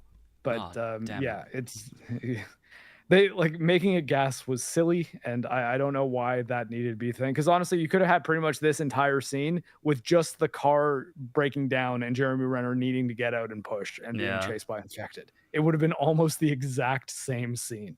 It's also funny that Jeremy Renner is not killed by the infected. No, so because like I don't even want to think about the logistics here. So. This place has been gassed, but there's also already a squad of flamethrower people on the ground going through this area. Like, okay, I guess they're here to get rid of the rest of the fucking infected that are on the floor spazzing out or something. I don't know. So maybe, I mean, I guess maybe then it's tear gas so that the infected are like, they can't see them and like they're getting disoriented so that they can get burned. No, but they die. Like we see them die. They just fall over. Like at the we see them collapse and die. And you wouldn't want to deploy people on the ground if you're deploying nerve gas, even if they are kitted up. Like that's just, it's like not worth the risk. It's like, well, what are we going to do? Have people out there to kill them harder? Like, I mean, we're nerve gassing the area. Like, time for some overkill. I mean, we should nerve gas and then maybe send people out to burn the bodies, but not nerve gas while burning. Like that's, oh my God. I hate that this movie has so much military shit in it that it seems like they didn't talk to anybody about. Anyway, Doyle is pushing the car, telling Scarlet to pop the brakes or whatever it was, pop the clutch. And the evil military flamethrower regiment is here, and they kill Doyle. And it's very sad. I guess at least he had a heroic death with some capacity, I guess. Why did they kill him? As lumpy white phosphorus would be another blister agent. So yeah, not pretty stuff. Why did they kill him here? He's not behaving like an infected. Well, it's still free for all. They've just well, that was when they couldn't tell who was who in a massive crowd all running at once at night. This guy is clearly not infected. You can tell. Yeah, but have you thought about to shut up? You know, you're right. I had not thought about it like that. Yeah, see? Get right. Yeah, no, you're absolutely right. It's so stupid. It's like, hey, doesn't he look like Doyle from the Sniper Squad? Nah, that's clearly an infected. Yeah, because it's probably their friend. Yeah. James says he's technically AWOL. You don't get burned alive for going AWOL. You get a charge. You might get a fine. If you do it a lot, they might put you in military prison for like a week. It's not like, yeah, and that's why you still get people getting AWOL. If you just set them on fire, they wouldn't do that anymore, would they? Yeah, good point. Most people who get charged with AWOL had a weekend of hard drinking that they just didn't go to work for Monday morning on and like didn't wake up in time to like properly call in sick. Hey, did Jim come back from the bender last night? Nope. I guess I'll get the flamethrower. Yeah, no. Charge him. Like, it's like, yeah, you didn't show up to work, and like it's a crime for you to not show up to work because you're in the military. So like you get a charge, but you might have to pay like $500 or something like that. Like you won't get burned alive. Also, I think I don't know if the American they- military operates very different from the Canadian military in that regard, but for us, it's like a misdemeanor. it's just funny because they kind of portray this this military force like everyone is just aboard with the order of killing everyone except Doyle. Like everyone is like no. They were just waiting for this, like, oh, I hope though today those civilians just get fucking. And then they hear code red, like, yeah. And just stop. To their, like, I guess from the perspective of everyone else following that order, if they've been told, hey, if this outbreak happens, like, we could be looking at the actual end of the world. You do need to kill everybody once we say like targets free and no exceptions at all. They probably have feelings about it as well, but I mean, like, I understand them doing it considering the situation, I guess. Yeah. I just love to imagine that that's like one of his buddies too. It's just burning him alive. He's gonna burn him. He's gonna look at the body and go, Doyle? Oh shit. Whoops. Yeah, Agent of Ping has it right. Oh, you're AWOL, eh? I guess you're banned from going to Tim Hortons for at least 2 weeks, eh? No, but I need my coffee and donuts. Well, tell you what, we're gonna make it even worse. You go there, pick us up a Take 10 and some Timbits, but you're not getting any. Damn. Ooh, that's pretty ruthless. Don't try to steal a Timbit either. We're counting them when you get here. Good old-fashioned Canadian punishment right there. I did hear Tim Hortons actually rather good with donuts. Yeah, they're all right. It's not like Krispy Kreme good, but they're decent. Krispy Kreme. Anyway, did you like that last scene? Me neither. No. But we get another bad scene, so don't worry. They arrive in the tube system of the UK. She just drives that thing down the stairs. Well, the first flight of stairs. She has. Wait, I'm so sorry, but before that, Yes? they're getting shot at, and they're awful shots. Oh yeah, There's, like, they're a getting helicopter shot at coming by the shooting at them. helicopter. Yeah, and they won't get hit. And they just miss every single shot. It's like, cool. Yep. That's fine. Anyway, so they drive into the tube. This is a zombie movie, by the way. Or an infected movie, whatever. And if you're wondering what we say that like hardly anything happens in this movie, this is basically the end of the movie we're at right Yeah, now. we got like 10-ish minutes left or something. Yeah. Yeah. And this scene in the tube is actually probably one of the most annoying ones for me as well. Oh my god, yes. What do you mean? It's very sensical that the one lady that has a night vision on her hands to stay behind the people without them and just tell them, go left, Say, right. Go to the right. Yeah, no. You're going to step on one. Okay. Step a little bit further. No, not there. Just like, why don't you lead and have them hold your back and just be like, okay, step where I step. Okay. Also, you probably want to... Also, you probably want to like just detach the night vision scope from the gun so you can just hold it with one hand, right? So you can just look through it. I assume that's not properly attached to the gun without being able to be detached. I assume that's an add-on you can slide on. So just for ease of use, you could just slide it off or whatever, or I don't know, screw it off. I guess the theory is that, like, I mean, I could see the logic saying that, okay, but if I have to shoot them, I want to be able to see them. Yeah, that's fair, actually. Yeah, that's fair. Yeah. And like hip firing. Go ahead. Hip firing might not work as well as I was going to say. But now we have spooky night vision stuff, and Tammy looks back all the time. It's like, ah. It's kind of funny because why aren't she's you walking in front? She's also the only one who does even any reaction, and he's just kind of like, okay, I guess let's do what Scarlet says. I don't know, but yeah, it's incredibly annoying to look at. It's an annoying scene. Anyway, at some point, Tammy and Andy trip and just roll down the stairs. Yeah, and then for some reason, so they can only roll down one way. So all you have to do is look down the stairs, and then there they are. But no, they just disappear for like 15 seconds. So we can have a spooky shot of I assume what is Dawn skittering across the screen. Goes like. Yeah, also, like, her night vision monocle has, like, a range of about 6 feet, even though they were using it to snipe people from the top of buildings earlier in the film. So, she can't see down the bottom of the stairs. Anyway, she finds Tammy, but for some reason Andy is just gone. Yeah, he just got separated because. Anyway, Don is here, as I mentioned, and he gets Tammy from behind, grabs her, and starts. It grabs the gun and bashes her head in with it. What? It's actually, Yeah.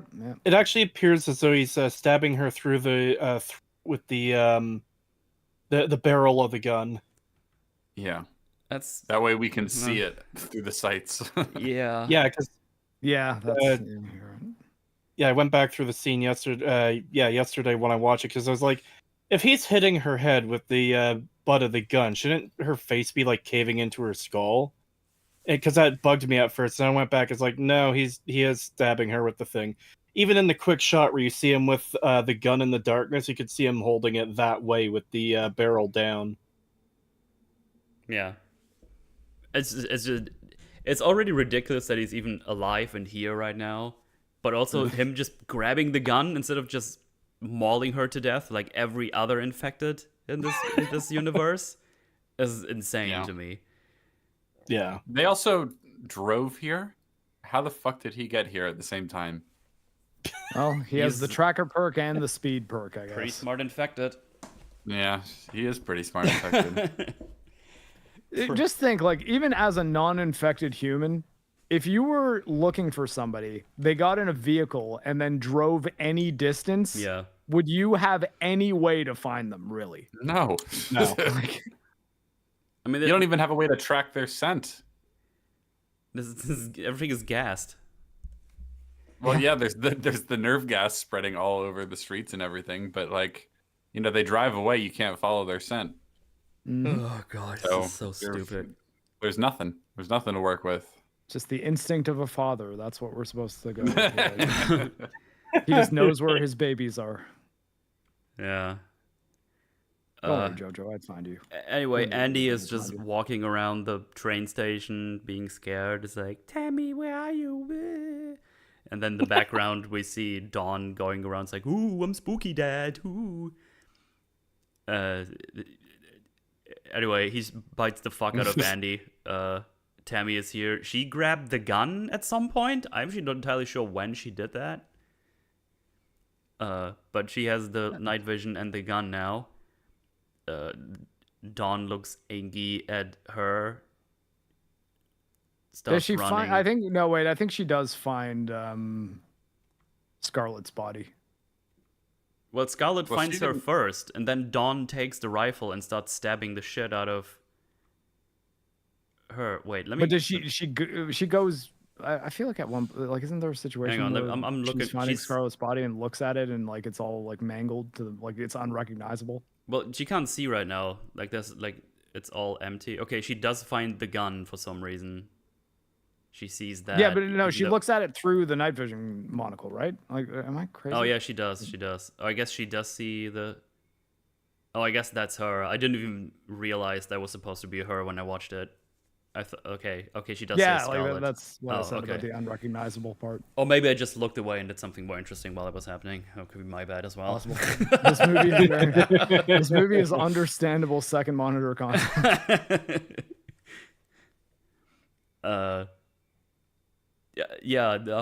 Andy gets bitten by Dad. Tammy arrives, shoots Dad. But, oh, what? Andy is not dead. He's actually fine. Because he's also, quote-unquote, immune / a carrier. And he runs away. But Tammy goes after him. And just catches up. So, I don't know what the point of that was. He's just like, am I one of them? He's like, no, you're fine. So, which makes you think it really would have been good if Scarlet was more forthcoming about the situation to all of them, right? Like, say, hey, look, I think Andy, having the same type of eyes that his mother has, might have the same unique properties that she does. I won't say immunity. Yeah. And it's possible that even Tammy does as well. So if either of you get bit, but you're not showing symptoms, do not kiss anybody. Do not get near anybody. And if you start bleeding, you have to take care of it because other people can't touch your blood. Exactly. You know, like maybe briefing them on that would be a good thing. Medical officer. Yeah. Yeah, also again, it's funny that her leg being injured the whole time wasn't even the cause of her dying. She just fucking turned around, Dawn was there, and she gets bit and dies. It's like, oh, Yeah. good we did the whole I got shot in the leg thing, because that didn't add anything to anything. That's stupid. They make their way to the stadium where Flynn was waiting because Doyle told him, "We're gonna go there. I know you can hear us, so just wait there. We'll be there." And he is there, and he stops the children. He's like, "Where's Doyle?" And she's like, "He dead." And Nope. then it's fine. Get in, and then they have liftoff. And I guess he doesn't check them for bites or anything, which. In a way, I mean, I guess he doesn't know about like the mother's situation, right? Because like they didn't really tell anyone. Like Idris Elba was the only person other than Rose Byrne who knew. So I'm just checking here. Where does Andy get bit? Like I feel in the neck. It's in the neck, so that should be also like, seeable. Probably fatal. Either way. Yeah. I mean that's should be done thing. so It's one like, way or another. Also, you know. You can still die even if you don't have symptoms from the virus, right? Nah, he's immune to all damage. You still need your carotid artery, your jugular vein. Those are still important vessels. And they have liftoff, and they get out of here, and everything has been burned to shit and gassed to oblivion, and it's all very sad. And we leave the island. Doyle's dead, baby. And then we get another screen that says 28 days later, and oh no, they've got friends. Thanks, kids. Yep, you ruined everything again. Mainland Europe is now totally fucked. Yeah. Which means Asia and Africa are probably fucked too. Yep. Yeah. So the implication is that they ran through the channel, right? Well, oh, is that it? I thought they were just. How did they get there? How did they get to like France? Yeah. I'm assuming the helicopter. They were on the helicopter? No, I think the kid fucked up again. Yeah, that was my thought. Well, because Flynn knew that he couldn't bring them to the Americans, right? So, and didn't Doyle say like, yeah, just like bring them across the channel, just drop them off somewhere or whatever, have them be alive. So, okay, but how did the infected get on the chopper? The kid. No, I think that because the kid got saved and he is a carrier, they fucked up when they treated him for whatever this bite was. Oh. That's the impression I got. Sure.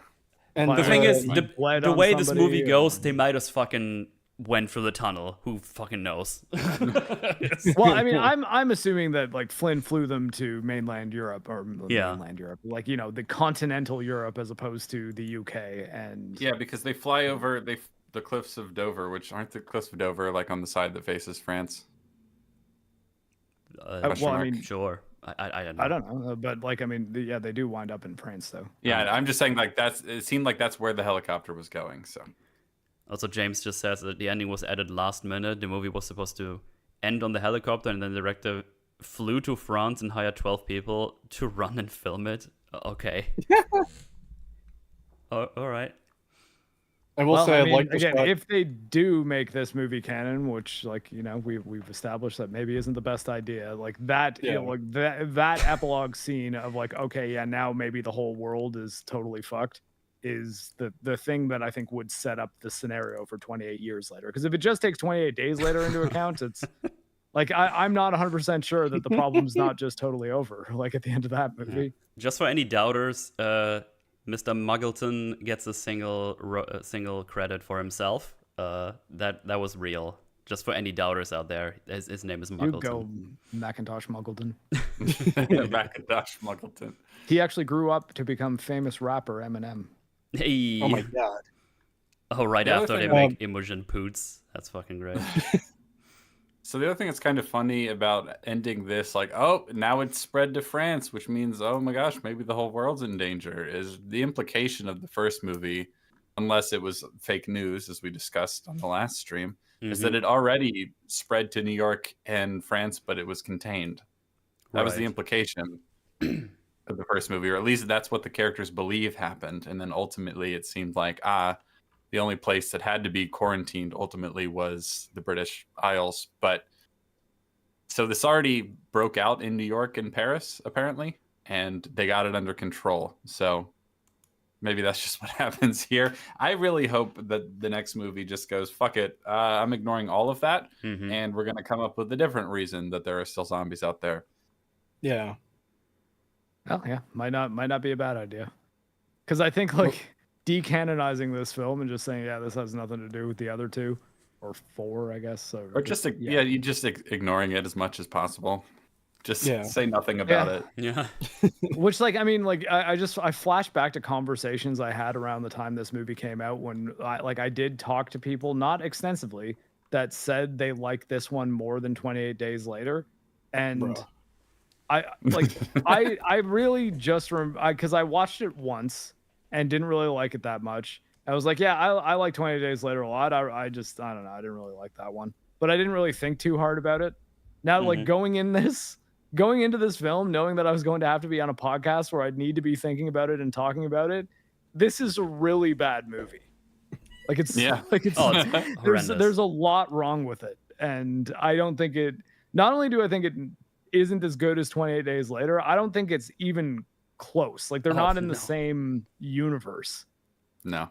And I almost mean that in every sense of the word. Like they're not in the same universe of quality, and also it doesn't seem like they play by the same rules.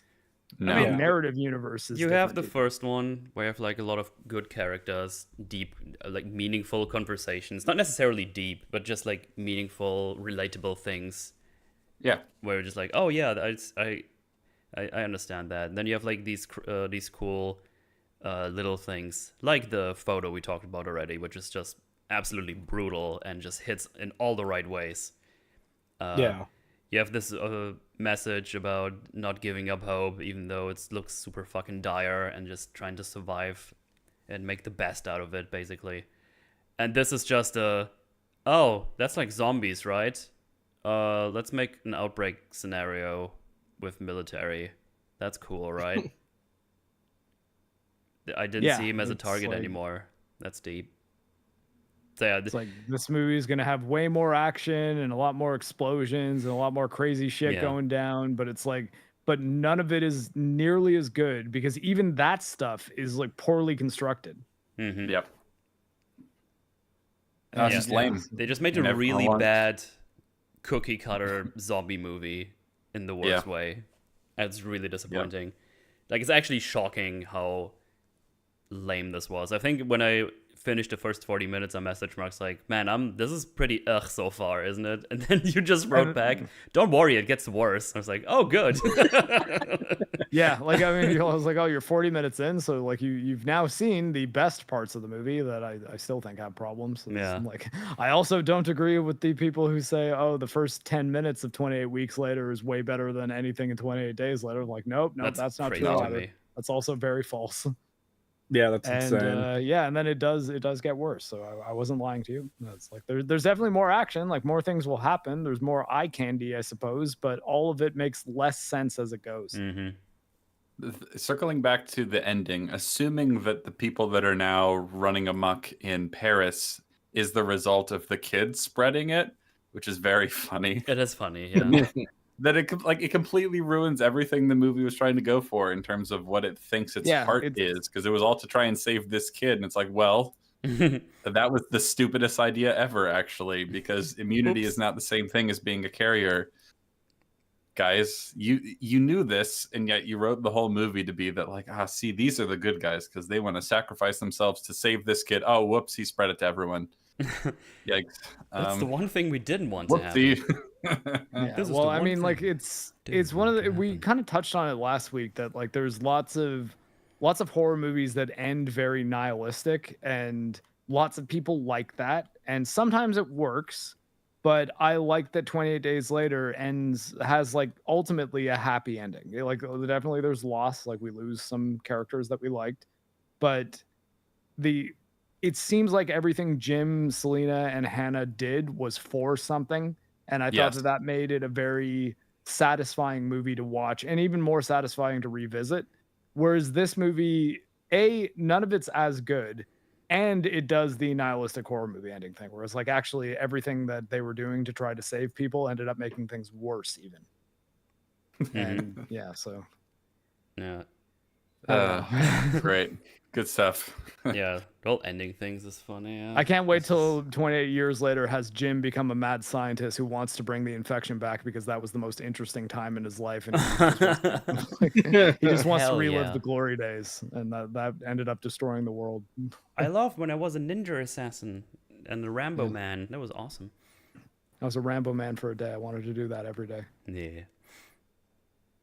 But yeah, bad movie. That's I'm Very bad. sad I watched it. It's just I didn't expect it to be as good as the first one, but holy shit, that was pretty bad.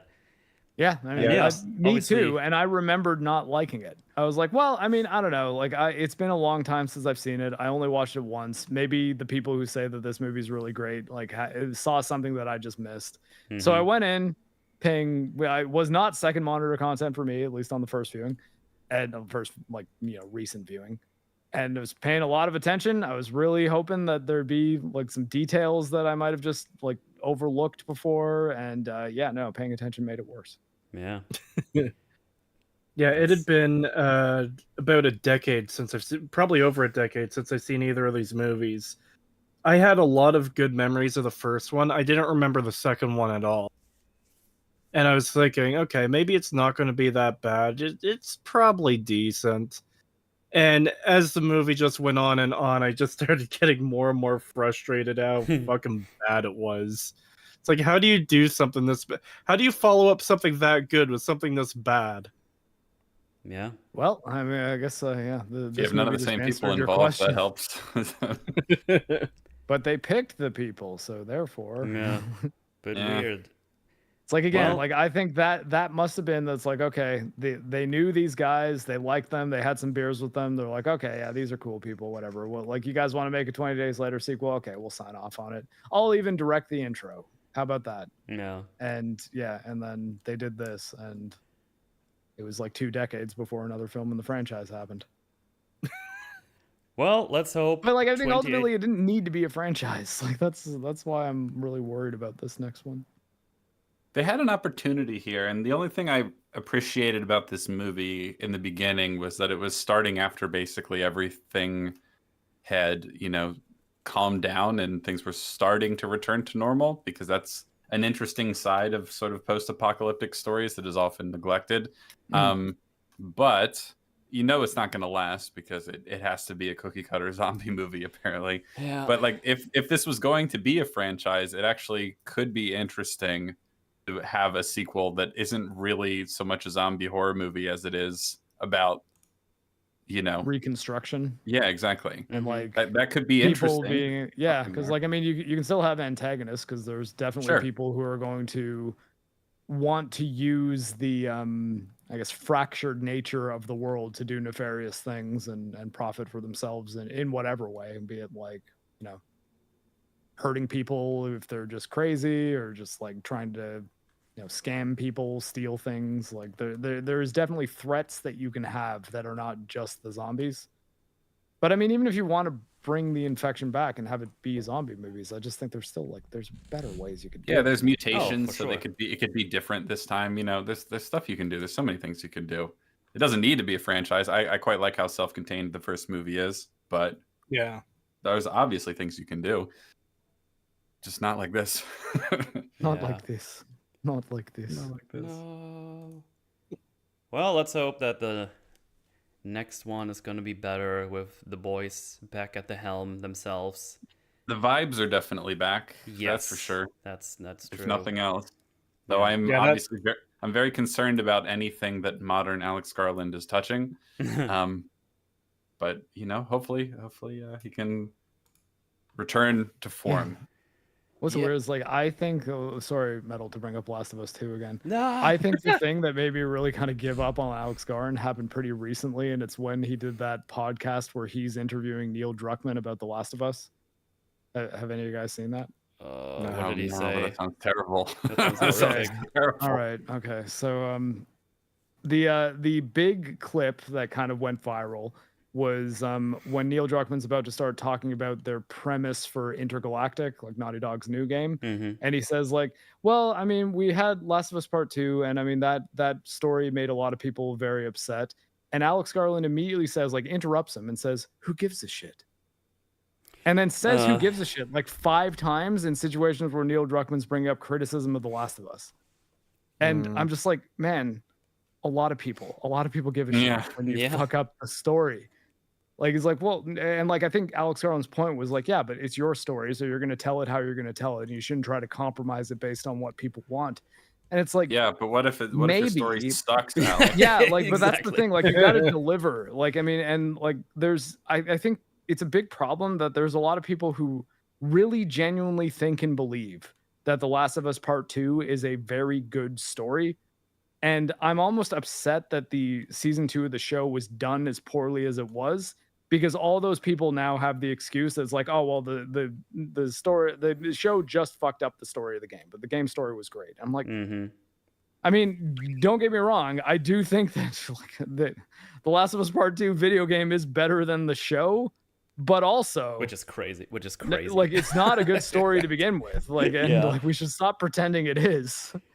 And so I didn't think it possible. I worry about him wading back into zombie territory if he is under the impression that the things they did in The Last of Us Part 2 were all really good and awesome, and that's true art there, and like being true to like the story that you want to tell. And it just like, that's why it's like, I do not want Cillian Murphy anywhere near this movie, or Naomi Harris. I was like, just leave those characters out of it, please. Yeah. So then if this movie's terrible, at least I can just be like, well, okay, I'll always have 28 Days Later, and not have to think about like Jim the way I think about Luke Skywalker when I watch the original trilogy now, where like I still enjoy the original trilogy, but there's a part of me that's just like, man, I gotta think about that fucking island planet. Hey, I got an idea for this new movie. You guys are gonna love it. What if Jim is a coward now? Hell yeah! Like, I mean, that's what I mean. Like have him be just a total coward. Have him like sacrifice Selena to save himself in a way that's even more ridiculous than what Dawn does at the beginning of this movie. Or like I said, turn Jim into a mad scientist that for some reason is the reason the virus comes back. And I was like, man, do anything like that to Jim and I'm going to be very upset. Yeah. I don't want Selena to get fucked up either, but like, I mean, I feel like Jim's the one that they're going to try to fuck up if they fuck up anybody. Hey, yeah. I really hope I'm wrong. Like I really want to like this movie. The trailers have me quite excited. I want Alex Garland to write something good again because he's done some good work before, just not recently. So, hey, I'm hopeful. We shall see. I mean, again, like it's always the thing that someone might make a great thing and never make great things again, or they make some shit for a whole bunch of time and then they just get inspired and something great comes out of it. I'm really hoping we're going to be dealing with that kind of scenario where, like, even though Alex Garland stuff has been not great lately, I hope that this was the story idea he had kicking around for a while, that he's been developing and thought about all the problems it could have and tried to address them, and it just ends up making a really great movie. But I guess we'll find out next week. We sure do. Well, let's don't watch this movie again. It's not worth your rewatch. Just don't bother. It's pretty bad. Watch the first one. Don't bother. Just don't bother. I have a strong feeling the next one will basically ignore it anyway, so just don't bother. Yeah. You can skip 28 Weeks Later. I think that we can all pretty much agree on that. Easily. I'm not even gonna say just watch the first scene on YouTube, because I'm like, even that's like it's an overrated scene, and I think it, like, the shock of it is more impressive than the actual scene itself when you actually think about it for 2 minutes. Well, let's do super chats real quick. We got a couple here. $5 by Irish John. Thank you very much. Saying, Creetosis, nice to see you moving up in the world. Oh my Yeah, there you god. go. Forge, it's the peak. I guess we are on top here. Yeah, we're very high up in this stream. Yeah. That's the funniest I could come up with. I'm just going to do the next one. Thank you for the super chat. $2 by Troopo said, kids escaping camp equals France genocide. Great plots. Yeah, what happens. $2 by Slumpy. Thank you very much. Saying, you're a wizard, Macintosh Muggleton. But I can't be, sir. My name has Muggle in it.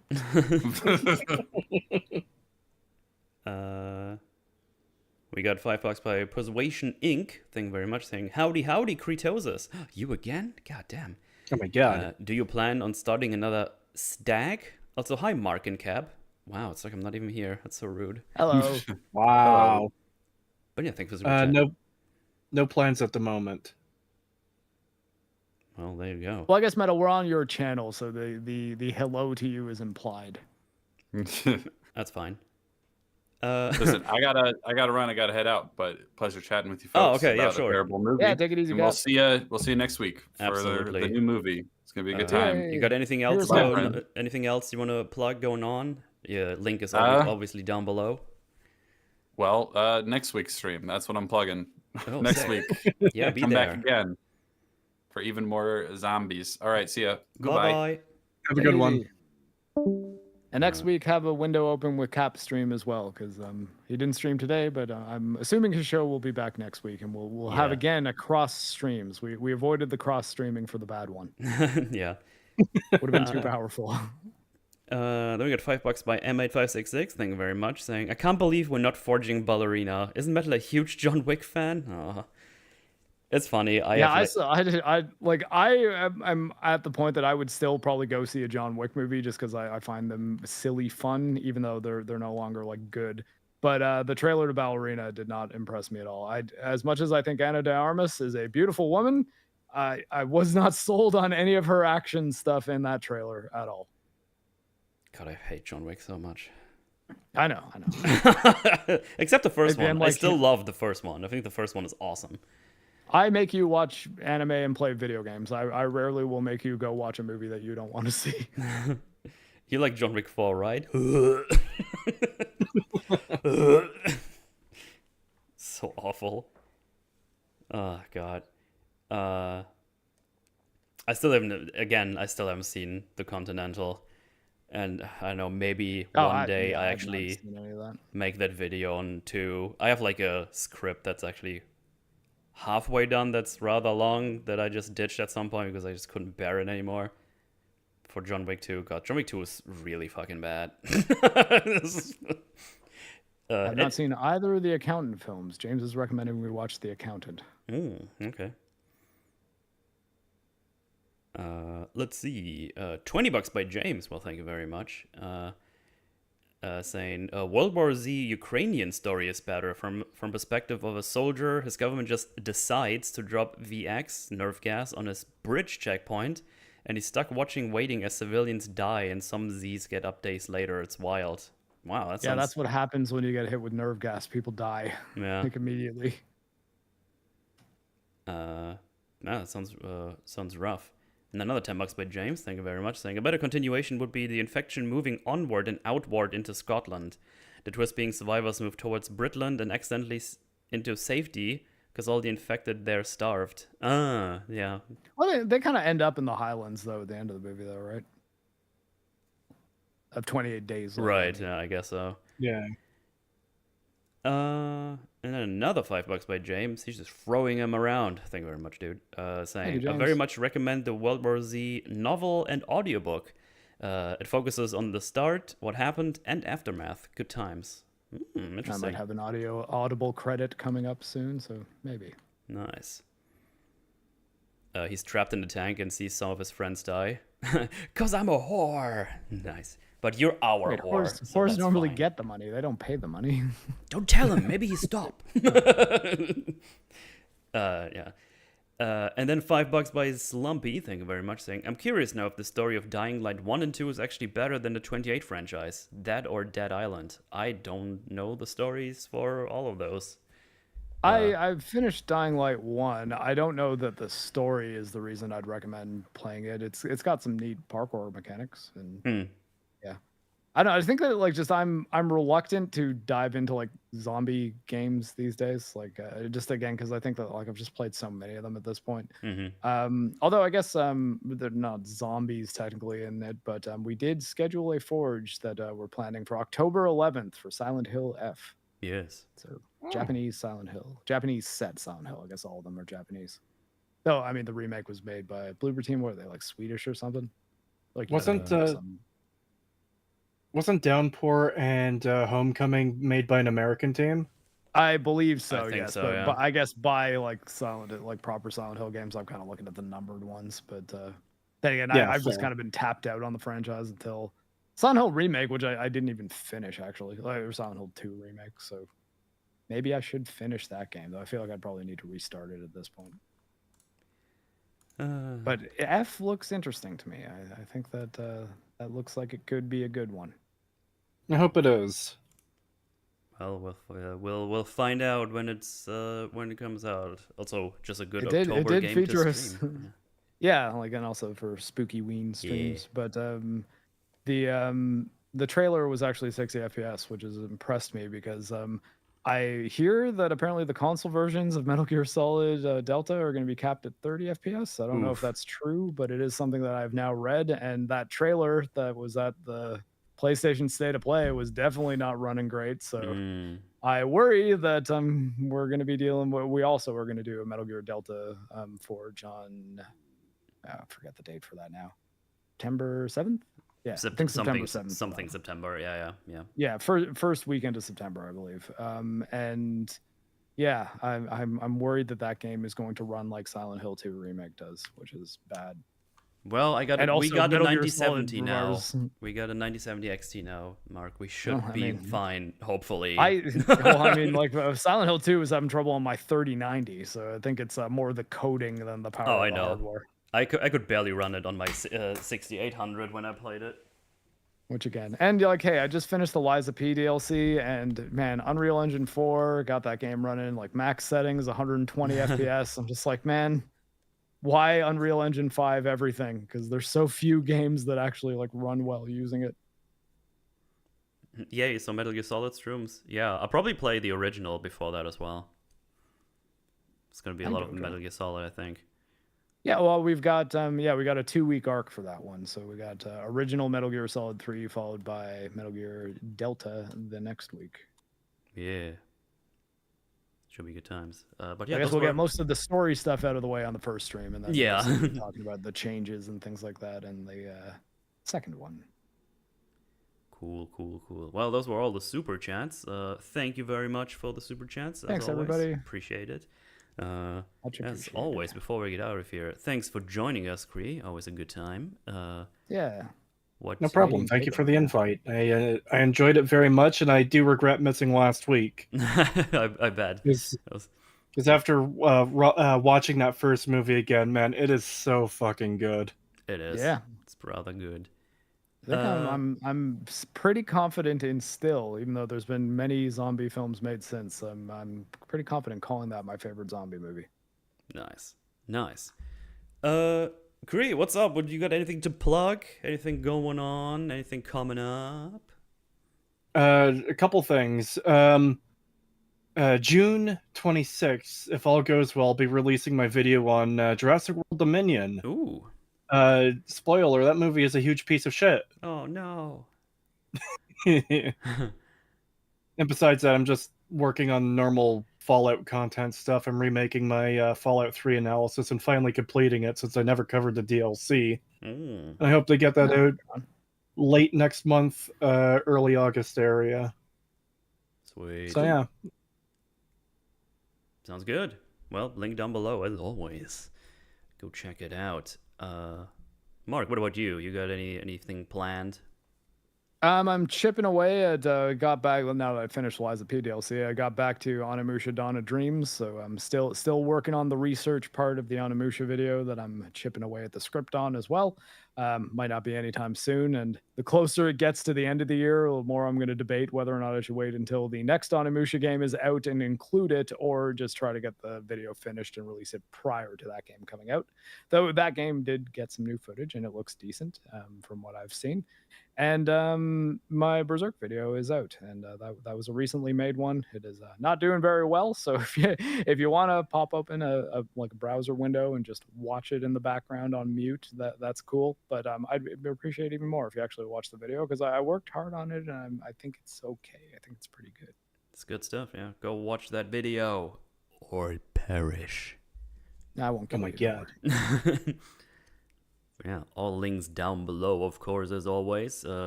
As for me, I'm gonna finish my edit on the Last of Us Part 2 game rant. It turns out getting clips from that video game takes longer because there's like 40 hours of me playing that game, so that's a bit annoying. So I'm just chipping away on that. That should hopefully come out next week. At least that's the plan. On Wednesday, we're doing more multiplayer shenaniganders here with Creetosis and the other boys. Gonna do Left 4 Dead this time again. So Jojo. Yeah. that should be good times. And then we'll see where we play next. Maybe we do more repo. Maybe we'll find another game. I don't know. But yeah, these are still happening, and I really enjoy doing them like once or twice a month. It's good stuff. It's fun times. Definitely gonna be doing that. And yeah, that's that for next week. Maybe I'll do another random stream with something. I mean, currently I don't really have a planned game. I tried Vagrant Story 2 streams, and not really my jam. I didn't really enjoy that much. I don't like the gameplay loop of it, so I kind of gave up on that. And then I randomly started playing Wild Arms on that same stream. Just, I don't know, just throwing shit at the wall, see what I like. Didn't age gracefully, that game, Wild Arms, the PS1, the first one. It's just, doesn't really very blocky and everything, so. It's a PS1 JRPG that you should. Oh, Xenogears. Play Xenogears. Well, I probably want to play some Terranigma next, because I never played that. I played that quite a bit when I was a little boy child, but I never finished it. So maybe I'll do that next. The Gollum replay is right there. You just got Rags and Platoon finishing those games. You can watch that. I did my due diligence with that. PlayStation 1 JRPGs, you say? Two recommendations are two of my favorite games: Breath of Fire 3 and Legend of Dragoon. I've actually never played classics. Never played them, but I know of the Breath of Fire games and stuff. Yeah, both of them are really, really good. Legend of Dragoon's become kind of a meme that people ask for a remake for, but Sony keeps on forgetting it exists. Because I think that's like a first-party game, right? Yeah, that was a Sony-developed game, yeah. It's also one of the games that's really expensive to buy a physical copy of these days. I'm lucky I got mine when I did then. Yeah. I just emulate everything. Yeah. But yeah, that's what's going on. And when that's actually the last piece of content I'm doing for Last of Us. Then I'm done with it, and then I'll go back to finish a video I've worked on before that, and that's gonna be like a fully edited proper video again this time. So yeah, that should be fun stuff indeed. Play Hybrid Heaven Mootle. I actually have that as a physical copy. What I didn't know is that I need a expansion pack for it to play. Which I don't have. And the original ones go for like 64. Yeah, they go for like $60-$70, the original ones, so that's a bit annoying. But yeah, that one was kind of fun because you can just suplex weird alien creatures and stuff. I remember that game being pretty fun. If you get it off the Amazon website, does that mean you are downloading more RAM? Yes, pretty much. But yeah, there you have it. That's that for today. Thanks again for hanging out, and yeah, I guess we're out of here for today. I hope everyone has a good day, and we'll see you next time. Goodbye. Bye, everybody. See ya.